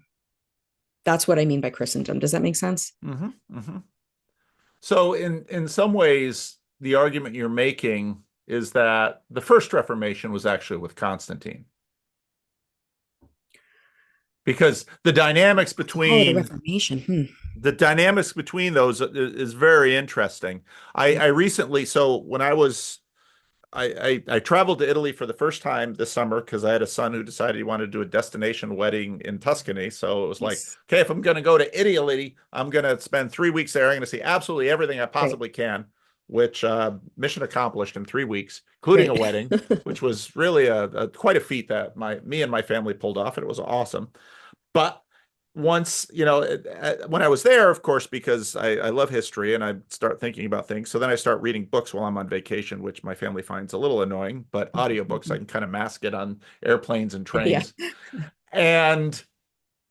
And then it got me really interested in the Roman Catholic Church during Mussolini. And so I read a couple of books on that, which I found absolutely fascinating because I also found the relationship between the Renaissance and the church absolutely fascinating Mhm. because even as a Protestant, I look at a lot of Renaissance art and it's like, what's going on here? What's really the relationship?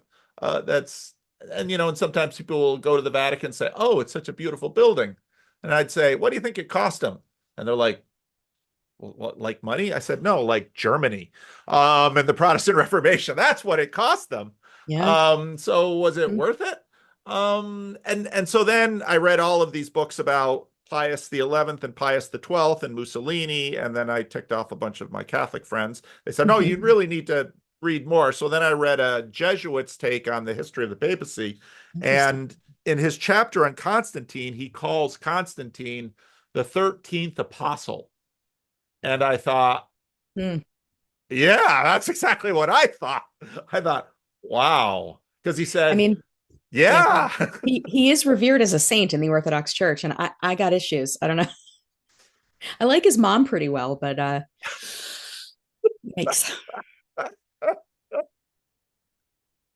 Yeah. So, but that gets, but oh, because what's so interesting is that this narrative of everything was really going well until Constantine, that's a narrative that, Going well? I don't know. I named my first child after the first British martyr.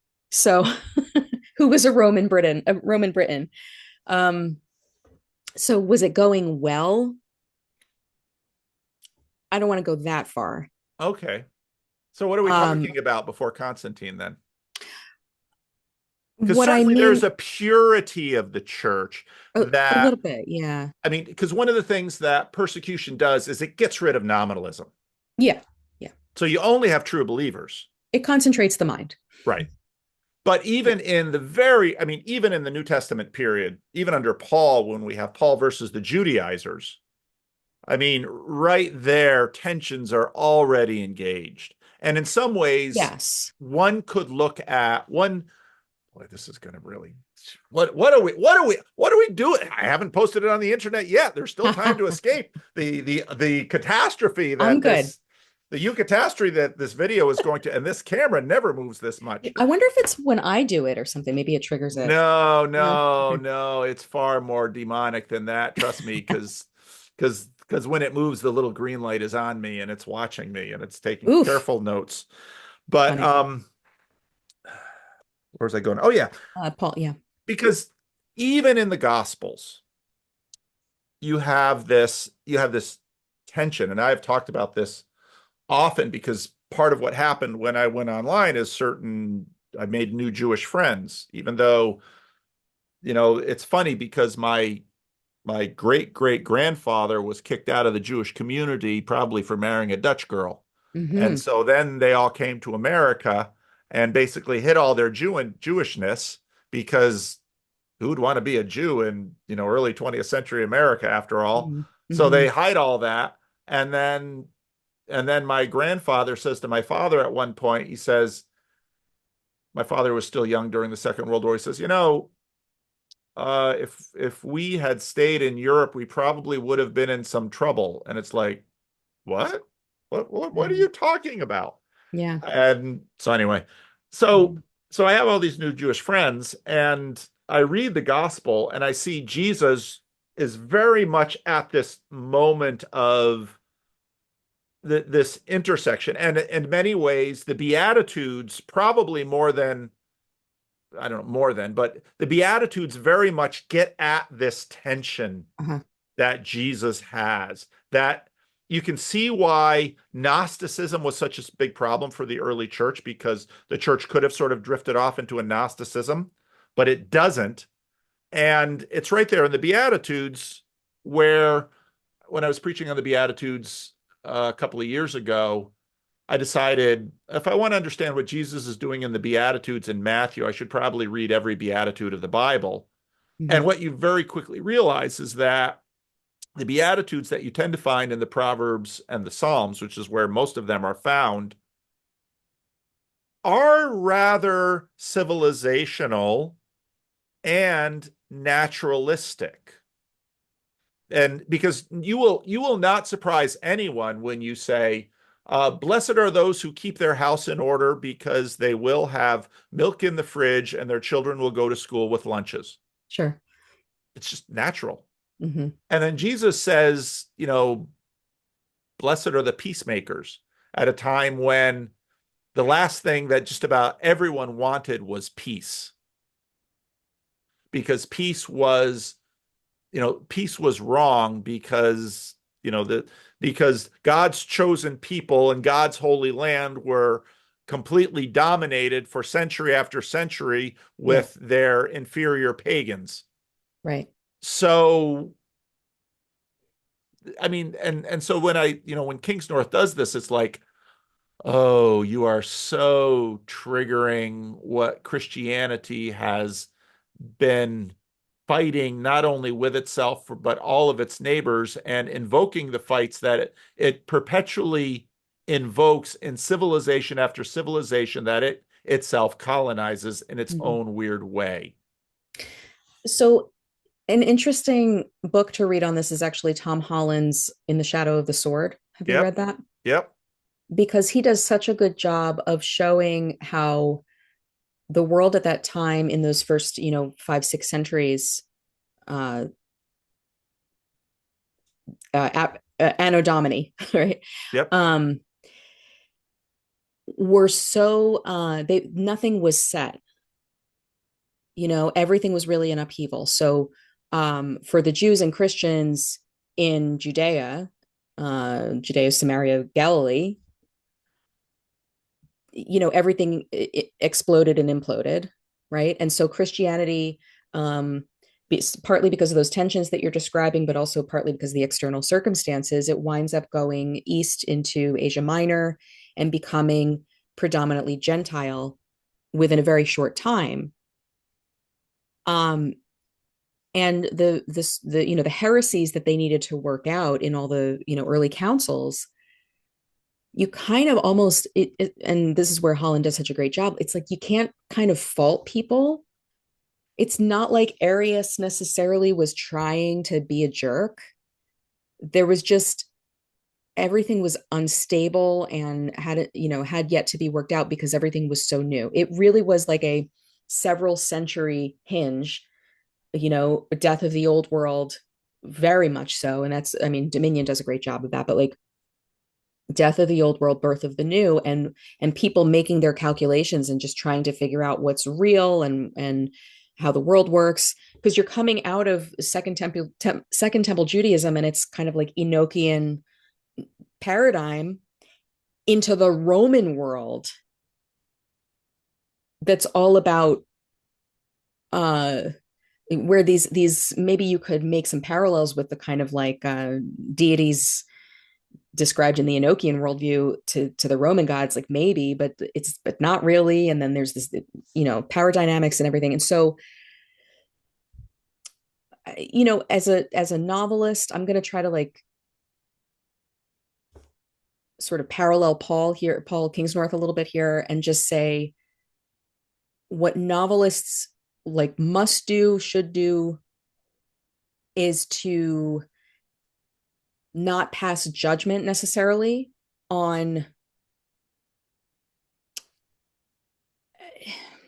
these kind of like unformed times, because it really still remains to be seen what's going to happen, and to draw kind of these hard lines of like, well, this is orthodoxy and this is heresy or heterodoxy. I think we need to be careful there, not because I'm not big O and small o orthodox. Obviously the faith is what it is, but I think that sometimes the human dynamics and the political dynamics, all of that, like, plays into things more than we realize. Does that make sense? Mm-hmm. So I think where the artists are helpful is that they can hold that tension, where the theologians may want to come, and this is why I think it broke people's brains at the lecture. There's one in particular who he couldn't even quite formulate his question, and he was definitely a theologically minded guy. And Yeah. the question lasted forever. It was like, okay, Yeah. I can tell you're breaking down, but bring it together. You got to ask the question, um, because this is the artist's strength at times like this, because we can hold multiple things at once that may seem to contradict each other, but it's the story needs to pan out in the way it's going to pan out.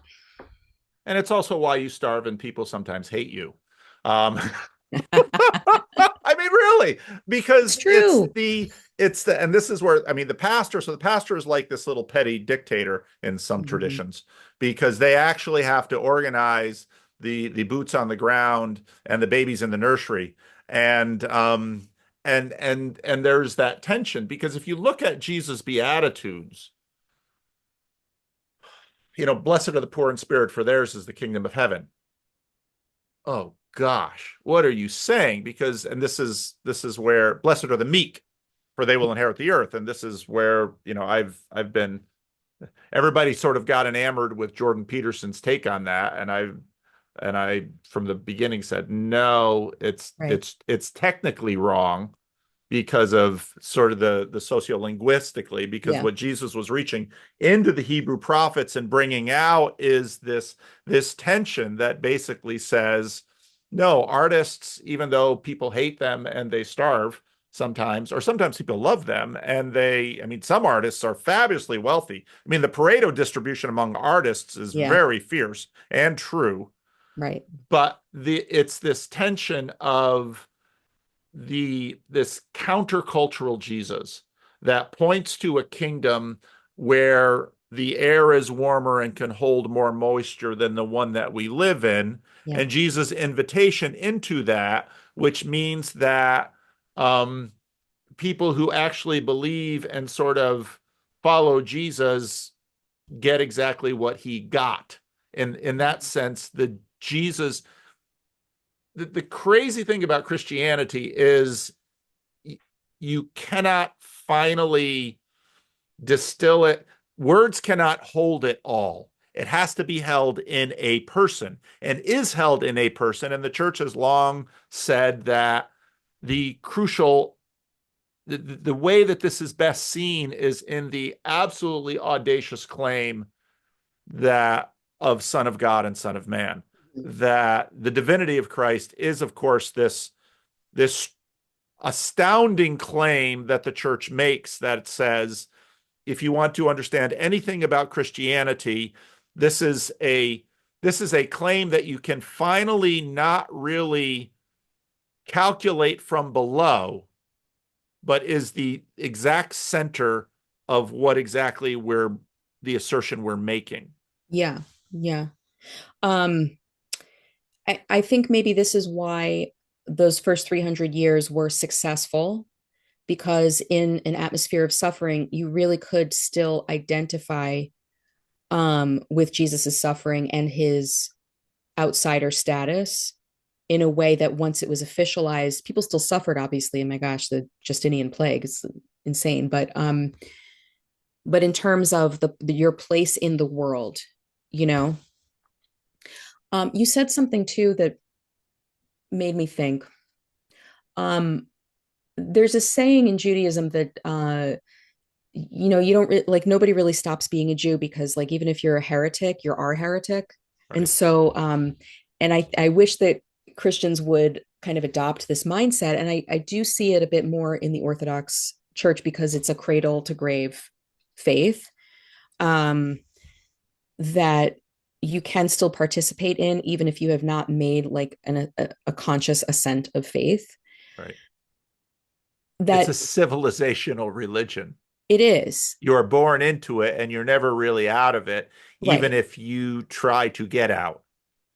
Right. Whereas in a I'll be super insulting here and say, like, in a schismatic faith like Protestantism or its many denominations, I purely trying to be provocative there. Oh, you've been far more provocative already, so don't Have stop I? I mean, now. I haven't You have really even no gotten started. idea. You have no idea the Wait till I landmines start you talking just. about the relationship between Jews and Christians, and then No, you'll that's not even it. That's uh, it's all of the Orthodox stuff because I mean the Orthodox you Orthodox people here in America are just going to have one hell of a fight in 30 years, and you don't realize it yet, but it's coming.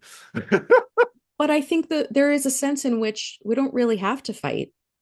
Like the fight is kind of internalized, and not so much, there's not so much to preserve outside the community necessarily, you know? Because you don't have much power yet. No, and there's not really aspirations to that. There's not really these like conversation, not in the same way as in Protestant churches, this kind of conversation about like political power, or it's really, that's not something that's largely desired. Okay.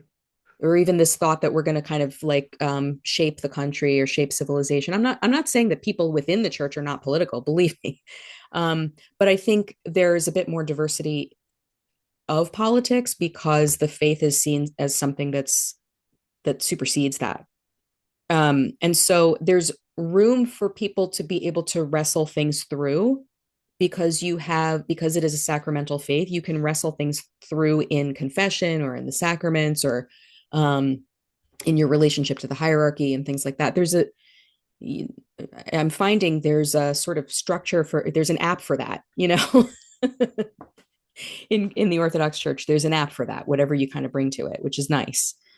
Um, so it's a fairly big tent, even if it's a small tent.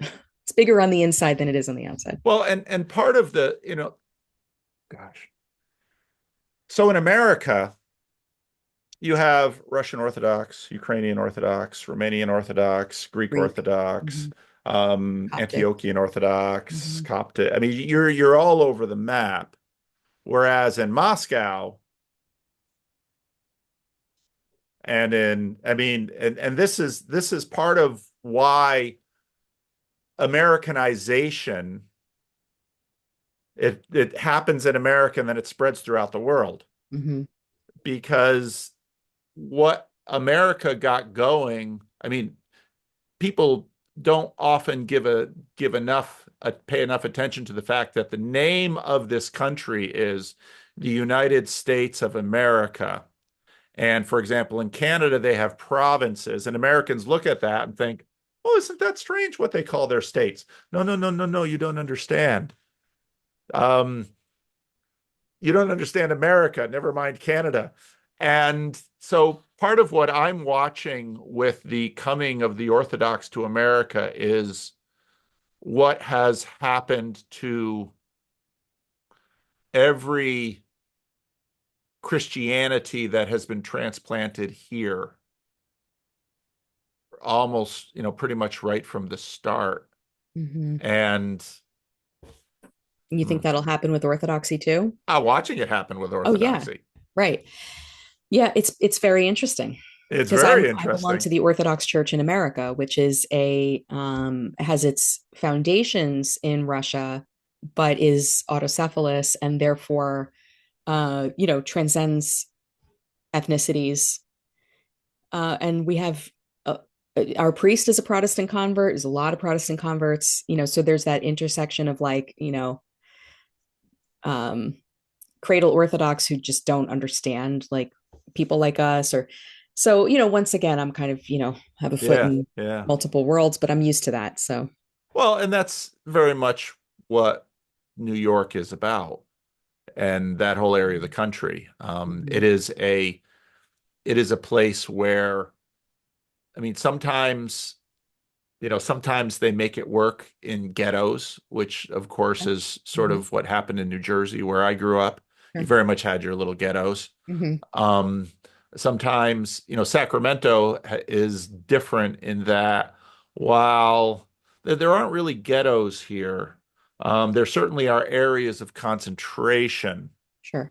but um, the relationships between the different communities. That's one of the things that I noted. So growing up in Patterson, spending a fair amount of time in West Michigan, living in the Dominican Republic, where racism was so interesting in that it was completely uncriticized. I mean, Dominicans would say the most racist things that think about Haitians that would just make my jaw drop. And then they'd go to the United States and people would call them black, and Dominicans would be like, you know, I'm not Haitian. Right. I mean, just hmm, hmm. So, shoot, maybe we should land the plane at some point. I don't know how Yeah. you're doing for time. Do you have to teach today? Not today. Oh, okay. Um, well,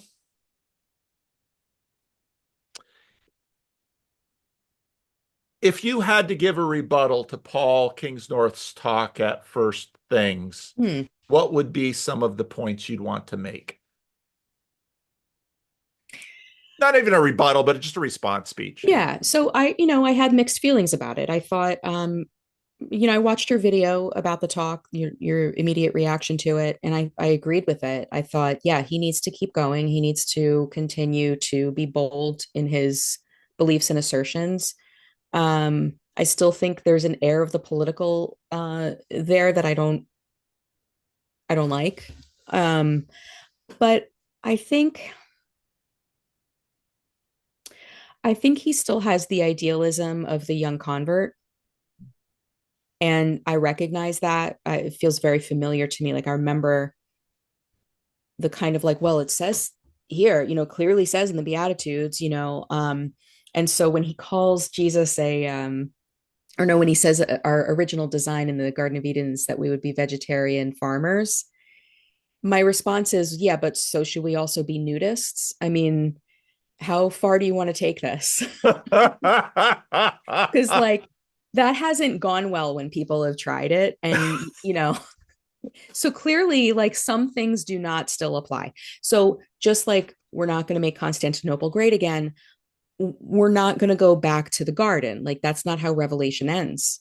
Yeah, it ends in a civilization in a city with gates and streets. So I think that if a world is coming to an end, like just like he was saying, it can't be recovered. The point is not to pine for the good old days gone by. It's to really look toward what new thing is God doing? And that's also, the realm of the artist. So I think if there was anything that I was going to say to Paul, personally, and, hope I do He'll get to, probably watch this. I don't know, we'll see. Hi, Paul. He Um, probably will. okay, cool. Is I want to see you make more art. Hmm. Yeah, I think it's maybe time to pull back a bit from the nonfiction. Hmm. Yeah. If so what see, the strange dynamic of Christianity that many have noted, what one of the most one of the people who noticed this most was John Wesley, Hmm. who, they have this nonconformist religion that, does pretty well in the UK, but really takes over America. I mean, Methodism was an Right. enormous force in the United States in the 19th century. And one of the things that he noted was part of what happens with Christianity is that it keeps winning in really long-term sneaky ways. Hmm. It keeps winning, and then once it wins, it sort of goes back underground in order to sort of win again in the next. I mean, Yeah. it's sort of what Yeah. Christianity Well put. does. And it has a lot of angst when it wins, because once it finally takes power, it continues to sort of betray itself. And of course, Dostoevsky and the brothers Karamazov really sort of nails that when Jesus shows up to a church service. And I've watched Protestants, during the counterculture with, let's say, um, the Jesus movement that happens in the counterculture. You see that again there when all of these people who had lived up, they rebelled against sort of the conformity, the imagined conformity 1950s, and then they rebel into a biblicism plus guitars, drums, and a new kind of music, which Yeah. then goes on then to shape and become the seeker church.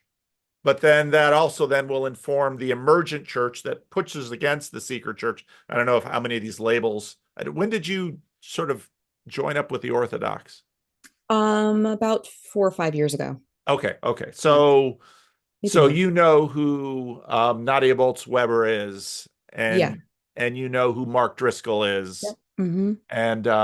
and because in all of these permutations that we see in America, because the church in Protestant world just keeps reinventing itself in a whole Yeah. new package, and you have an identifiable package because very quickly they have this movement, and then because movements are these scenius things, they're so organic, and then at some point the chaos of the movement becomes too much for certain temperaments to bear.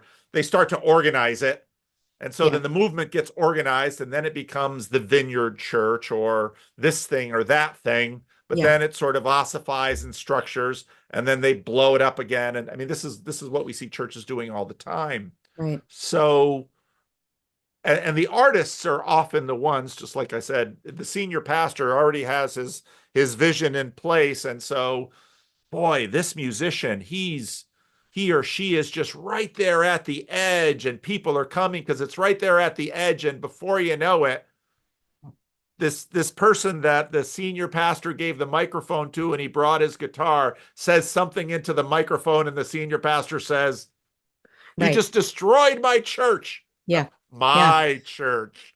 Right. Yeah. So, okay. So, a couple of thoughts about that. First of all, I think that Paul, in hearing him speak about his journey and everything, I think that he was involved much more in movements in this way Yeah. in his pre Christian life Yeah. than I ever was. I was never part of a movement. I never signed on to anything. Okay. Like, I don't, for me to sign on any kind of dotted line, man, it is like, no. So I never considered myself an environmentalist or even when I was involved in Wicca, I wasn't part of a coven or anything. It was very decentralized. So I'm highly suspicious of movements of any kind, especially political movements, because I am so like allergic to having my personhood co-opted for something. Um, because I'm skeptical of where they're going to take that, and I think a lot of it comes just from the instability of my upbringing. So, um, I think in Protestant movements like this, it is profoundly destabilizing. I noticed this this really intersected with our own life. We were excommunicated from a church, the very one where my husband was a assistant pastor. It wasn't really our fault, but um, I I see Paul as a heterodox thinker, a pure spirit, an artist in a lot of ways. But I'm really jealous for him not to be co opted by yet another movement, Hmm. whether that is orthodoxy or whether that is the civilizational I don't know, whatever name you want to put on it. I'm jealous for my fellow artists to just don't join the man like just, like discern where the man is and run. you know um that being said, this is where I think orthodoxy excels because the liturgy is not changing, and some parts of it I'm very frustrated with that, because especially because of its history with the Jewish community and the persecution of the Jews within orthodoxy. I'm actively trying to find a way to shift this in some of our hymns, for example. However, I think the stability of, I don't even want to call it the institution, but for lack of a better term, let's call it the institution or the stability of the liturgy. Okay. What it offers is that the artist can come in and find consolation and solace and grounding and then go out into the world and their art exists there. Like there is a context for art within the liturgy in terms of icons, but that tradition is not changing. And so if you are an artist who wants to give yourself to this tradition of iconography, great, you can do that. But if you're somebody who is making new and original content, that exists outside the nave. And I think Jonathan Pageau has talked a lot about this, what belongs on the inside and what belongs on the outside. And there is a place for all of that, right? So, yeah. What do you think about that? Have I just now like made a bunch of other people upset? Maybe. Oh, a lot of people have stopped watching this I can video see by some now. pitchforks in the distance here. Bring it. It's okay. No, I think that's so I am and remain a Protestant, even though people have sort of given up on wondering when I'm going to Rome or Constantinople, but That's all a right. few will continue to try. Um, but part of what I see is that what happens in Protestantism is a continuation of what had been happening, at least in Latin Christendom, under other names. I mean, because part of why Luther succeeds to the degree that he did was because he wasn't burned at the stake like Jan Hus. Mm-hmm.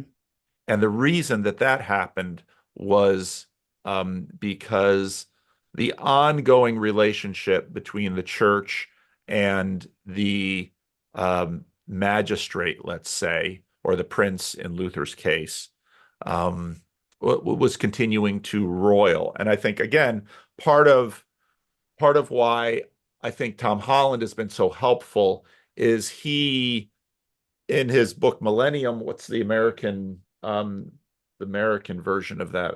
I accidentally bought the British version. Oh, But he even that he's been Holland has been on this scent for a long time. He yeah. picked up Mm-hmm. early on, I think intuitively, which again is the artist's greatest Yeah. gift to us, which it sounds like you're really trying to hone with these people who are the product of, you know, Chinese culture, which is its own fascinating thing.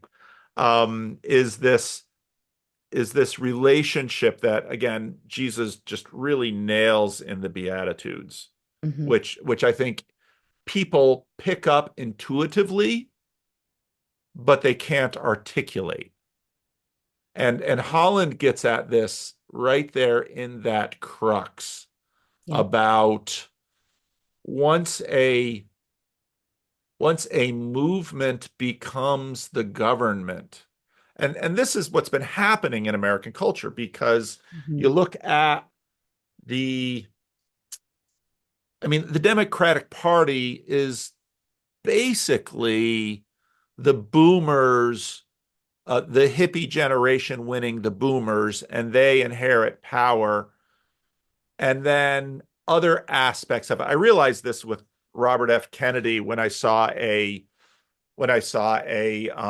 little video from TikTok where he's talking about one of the yellow dyes being poisonous. Mm-hmm.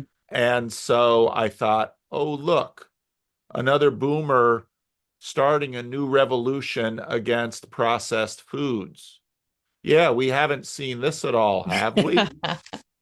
Right. And in many ways, Donald Trump is exactly the same thing. Mm-hmm. People who are against the boomers, a lot of them just elected another boomer. I mean, and they're harder and harder to they're more and more difficult to elect because they're just getting so doggone old. Right. So, but this revolution in American culture, Mm-hmm. which Mm-hmm. is deeply Protestant, because the Protestants because Luther, everybody knew Luther would be killed. Luther didn't have the option of remaining Catholic in that sense. And what that actually meant was not just a new church, but it meant that there was a carve out in of European princes who would allow it. So they broke Catholic orthodoxy. Mm-hmm. Mm-hmm. And then you get all the way down into Italy, and before the Second World War, whoever was pope, it didn't matter which man became pope, but the role of the pope was to be the prisoner of the Vatican and hope one day to make Christendom, Latin Christendom, great again. And so when Mussolini pops up, it's like, oh, well, he hates, he's by no means a good Catholic, Mm-hmm. but because of sort of civilizational Christianity, Mussolini is a Catholic. Mm-hmm. And again, via Tom Holland, all of these weird things like Sam Harris is a Christian, and of course, Jordan Peterson puts words to it.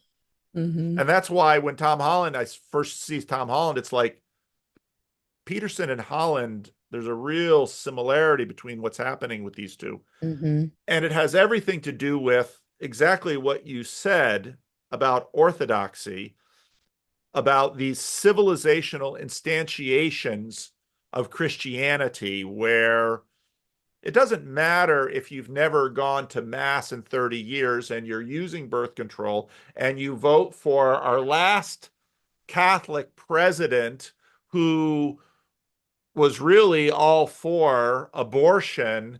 And I mean, because in many ways, I think we are still wrestling with some of these foundational issues of the Protestant Reformation. Yeah. Be, and you put your finger on it when you said, well, you're cradle to grave Orthodox, whether or not you go to Mass or go Liturgy. to liturgy. Yeah. And the Protestant, Jonathan Edwards, one of the greatest American philosophers and theologians, was kicked out of his first church because he had a fight with the people in, Puritan land over whether or not you should baptize um, children of people who have long since stopped going to church. And it's that very issue right there Mm-hmm. again, Mm-hmm. just in, oh, we thought we were having to fight about baptism. No, Right. you're having to fight about civilization because these people say, whether I go to church or not, Mm-hmm. count me as a Puritan. And the Right. rest of the Puritans are saying, no, by definition, Puritans go to church. Right. And if you're not going to church, we are not going to baptize your infants, nor Mm-hmm. accept them as one of us. So, in my model of the Jello mold of Yep. Christendom, Yep. one of the things I said in the Touchstone talk was that no matter whether you were a Christian living under Christendom or a Christian living under persecution or a Christian now at the deconstruction of Christendom, the choices still remain the same. Every Christian must take up his cross daily and follow Jesus. And maybe Christendom made that easier to do, although to your point, there were plenty of people burned at the stake for things that we would consider now to be like normative Christianity. Um, but what remains is, essentially the Shema. Hear, O Israel, the Lord our God, the Lord is one. The first commandment, the second commandment, like it's those are the elements of choice that we have, no matter what the civilizational structure is, because my firm belief is that Jesus was telling the truth when he said the gates of hell would not prevail against the church. So I take him at his word because Jesus gets everything he wants. And so I'm not worried about that. And so that's why I can say if Rose needs to let Jack go into the cold, dark ocean, that's okay, because that's not um, the life that she was meant to live. She goes on, she has a family, whatever. Um, yeah, so I don't have, maybe this is sort of the heterodox artist in me, but I don't have any loyalties to this structure. So To I'm which perfectly happy to structure? let it to Christendom. How about to Christendom. the Orthodox Church? Because isn't that a structure? That is a structure, but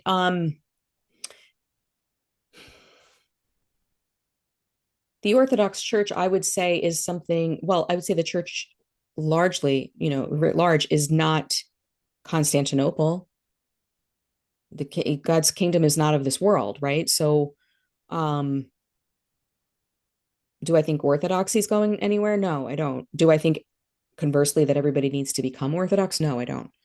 Well, one of the things that happens in the Protestant Reformation is the invention of the invisible church, which sounds kind of crazy. Well, what do you Right, mean the invisible church? right. It means that Not in a that building. Yeah. right there is a church Mm-hmm. that and some will start it at Jesus and some will start it at Adam, Mm-hmm. which through all of time um God has known his own, and out of all of humanity, God has preserved for himself a people, but they can't necessarily be identified by their lapel pins that they're Mm-hmm. wearing in terms Right. of the organizations that they are or are not either identifying with or practicing within. Mm-hmm. And so that's been one of the contentions of the Protestant Reformation, at least among some Protestants, because they're all over the map, is that and again, they will point to Jesus in this because many will say to me, Lord, Lord, did we not heal the sick and raise the dead? And Jesus says, Mm-hmm. depart from me, I never knew you. Right. So is that for you? Is that sort of what you're saying? Or correct me if I'm wrong. What I'm saying is that God, as you say, has always had a people. And I think I'm more interested in the concept of peoplehood, like of a people, you know, collective people, than I am of institutions, which is like, and I recognize that this is actually a bit paradoxical because I joined like a very institutional church and did sign on the dotted line. You joined a church that, Protestant churches, you can just walk in one Sunday. I'm mostly in a black community, and so Yeah. a lot of African Americans get really confused because they come to one church and they say, "Oh, pastor, I want to join your church." And they think, "Well, that's it. Yeah. Just say I want to join your church. Okay, you're in. It Right. doesn't matter if you show up every week or any week, but you're a member Mm-hmm. of my church because that's Right. kind of sort of goes in the black church, not in Right. the Orthodox." No, no, there's a waiting period and there's you have to go through some stuff. Um, so I do recognize that seeming paradox, but remember too that I come from a Jewish upbringing in which peoplehood is the thing. And I think that that's an area that the Orthodox Church gets right. Not to the exclusion of other aspects of Christianity, but I think that's something that they have to offer. I think there's a lot that the Orthodox have to offer. Um, it would be a whole other conversation to discuss my relationship with Judaism now, and I'm sure I would piss so many people off if I did. Um, Oh, you if know, you read the comments, you'll find a couple. Don't worry. They'll identify themselves very quickly after this hey, video is that's cool. released. I make it a habit to not read comments. So, um, but we could have a conversation about that another time. But Yeah. I just think, I believe that Jesus is going to return and he's going to return to a unified people, a unified church, a unified people. I have no idea what that looks like. Nobody does. Um, and again, do I think that means everybody becomes Orthodox? No, I don't. The thief on the cross did not go through an Orthodox conversion. Um, Wow. yeah, I have to land the plane here. yeah, I don't have to land it right here. So I want to give you a chance to say anything you want to say. Vesper, this has been delightful. I hope we can talk again me too. sometime Yeah. because this has been super helpful. And oh boy, this has been so good. Boy, this is so I don't know how much I mean, that I make these little videos Hmm. and you've probably watched a video or two. Yep. That's but so many of the things that we have talked about, I think, are the salient elements of Christianity in our culture and our world right now. Because I love your Jello illustration, and I agree with it 100%. Great. Because I think what we are, the current. I work in a. I gotta be careful with this because I am employed by Yes. um but it's not just the employment. This is who I am. Hmm. The church in this sort of dramatic rebirth cycle that the church goes through and has been going through for 2000 years. Yeah. It is always the case that it seems God continues to preserve the legacy of it through actually through institutions. So Hmm. Orthodoxy is still a thing. Catholicism is still a thing. Right. You can find tiny little Protestant churches that continue to manifest different epochs and cultural instantiations of Protestantism all over the world, even while new ones continue to get sort of born. Hmm. Whatever Christianity is, it is a very living, dynamic thing in the Yes. world today. 100%. And it's also the case that the churches with traditions and histories also experience rebirth and regeneration from within. And Hmm. and when that happens within containers like the Orthodox Church or the Christian Reformed Church, there's those containers actually, and those constraints of the containers actually are features and not bugs, because Yeah. those constraints force creativity. Um, Yes. in my little corner of the corner, there's an artist named Karen Wong who, in fact, has all of her artistry is about anomaly and constraints, because she realized that it's actually the constraints that provoke Yeah. new creativity. So, having said all that, I do think that we are in the midst of another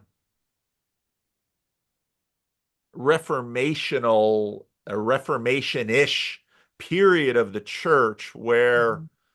a lot of the tensions that have been provoked by the Enlightenment and in the last 500 years are now going to continue to get worked on. And it is so interesting to me how this happens at the same time as you get this new infusion of orthodoxy, which I sort of liken to the room of requirement in Harry Potter, except orthodoxy has this enormous room full of all kinds of things that if you find something, some orthodox person is going to say, I think we have something.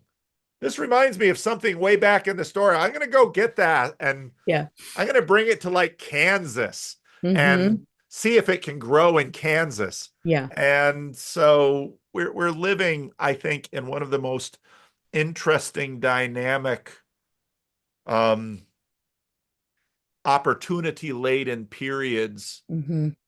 for a number of centuries, and in a time and place where we actually get to play and think and talk and do this kind of thing. So we're incredibly fortunate people, even though Yeah. sometimes the interesting times we have seem frustrating.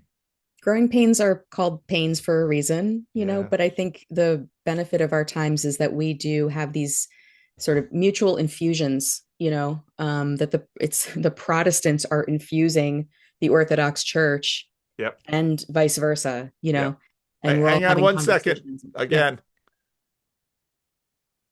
Yeah. So I think it's a really exciting time and a time of great opportunity if we can, keep it about a spirit of goodwill and non-competition, realizing that we're aiming in the same direction and we're finding our fellow travelers, which is really exciting. it is. Um, can I can I offer to your viewers and listeners that the work that I do is I want to offer it as a wayfinding tool.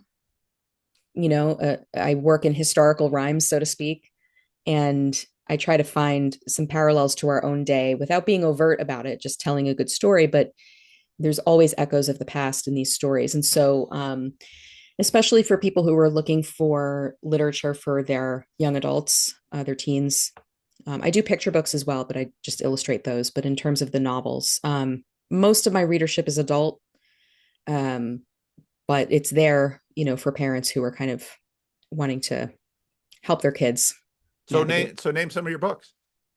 So my first novel is called What the Night Sings. It's about the post-Holocaust period.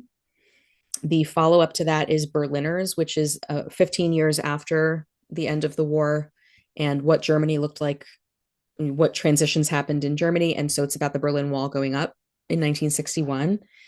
And then my third novel is A Cloud of Outrageous Blue, which is about the Great Plague of 1348 and is about a girl with synesthesia and deals a lot with the subject of who's a heretic and who's a saint.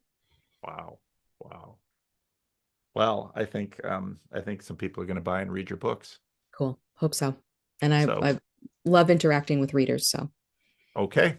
yeah. Do you have an author page or something on the internet?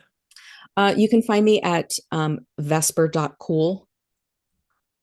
I just got that domain, but I'm also at vesperstamper.com and vesperillustration.com. All go to the same place. I'm only on Instagram. That's my only social. And I'm on Substack at Vesperisms.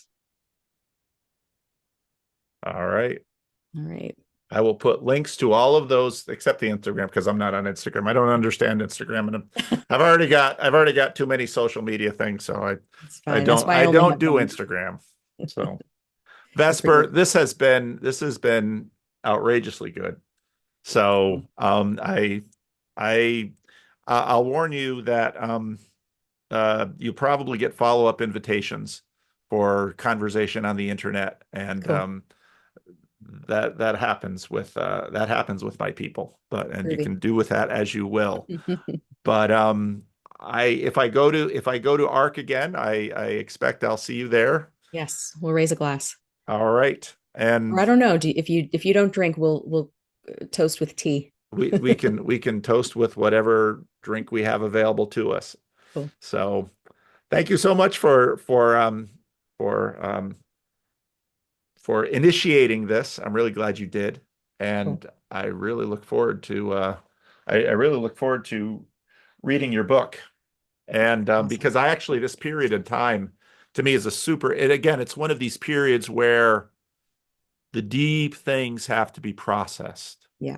and I think you're exactly right that I think we've processed these things through fiction a lot better than we process them, let's say, in a nonfiction way. So, Cool. all right, Vesper, All right. you have a good day. You too. Bye Take bye. care.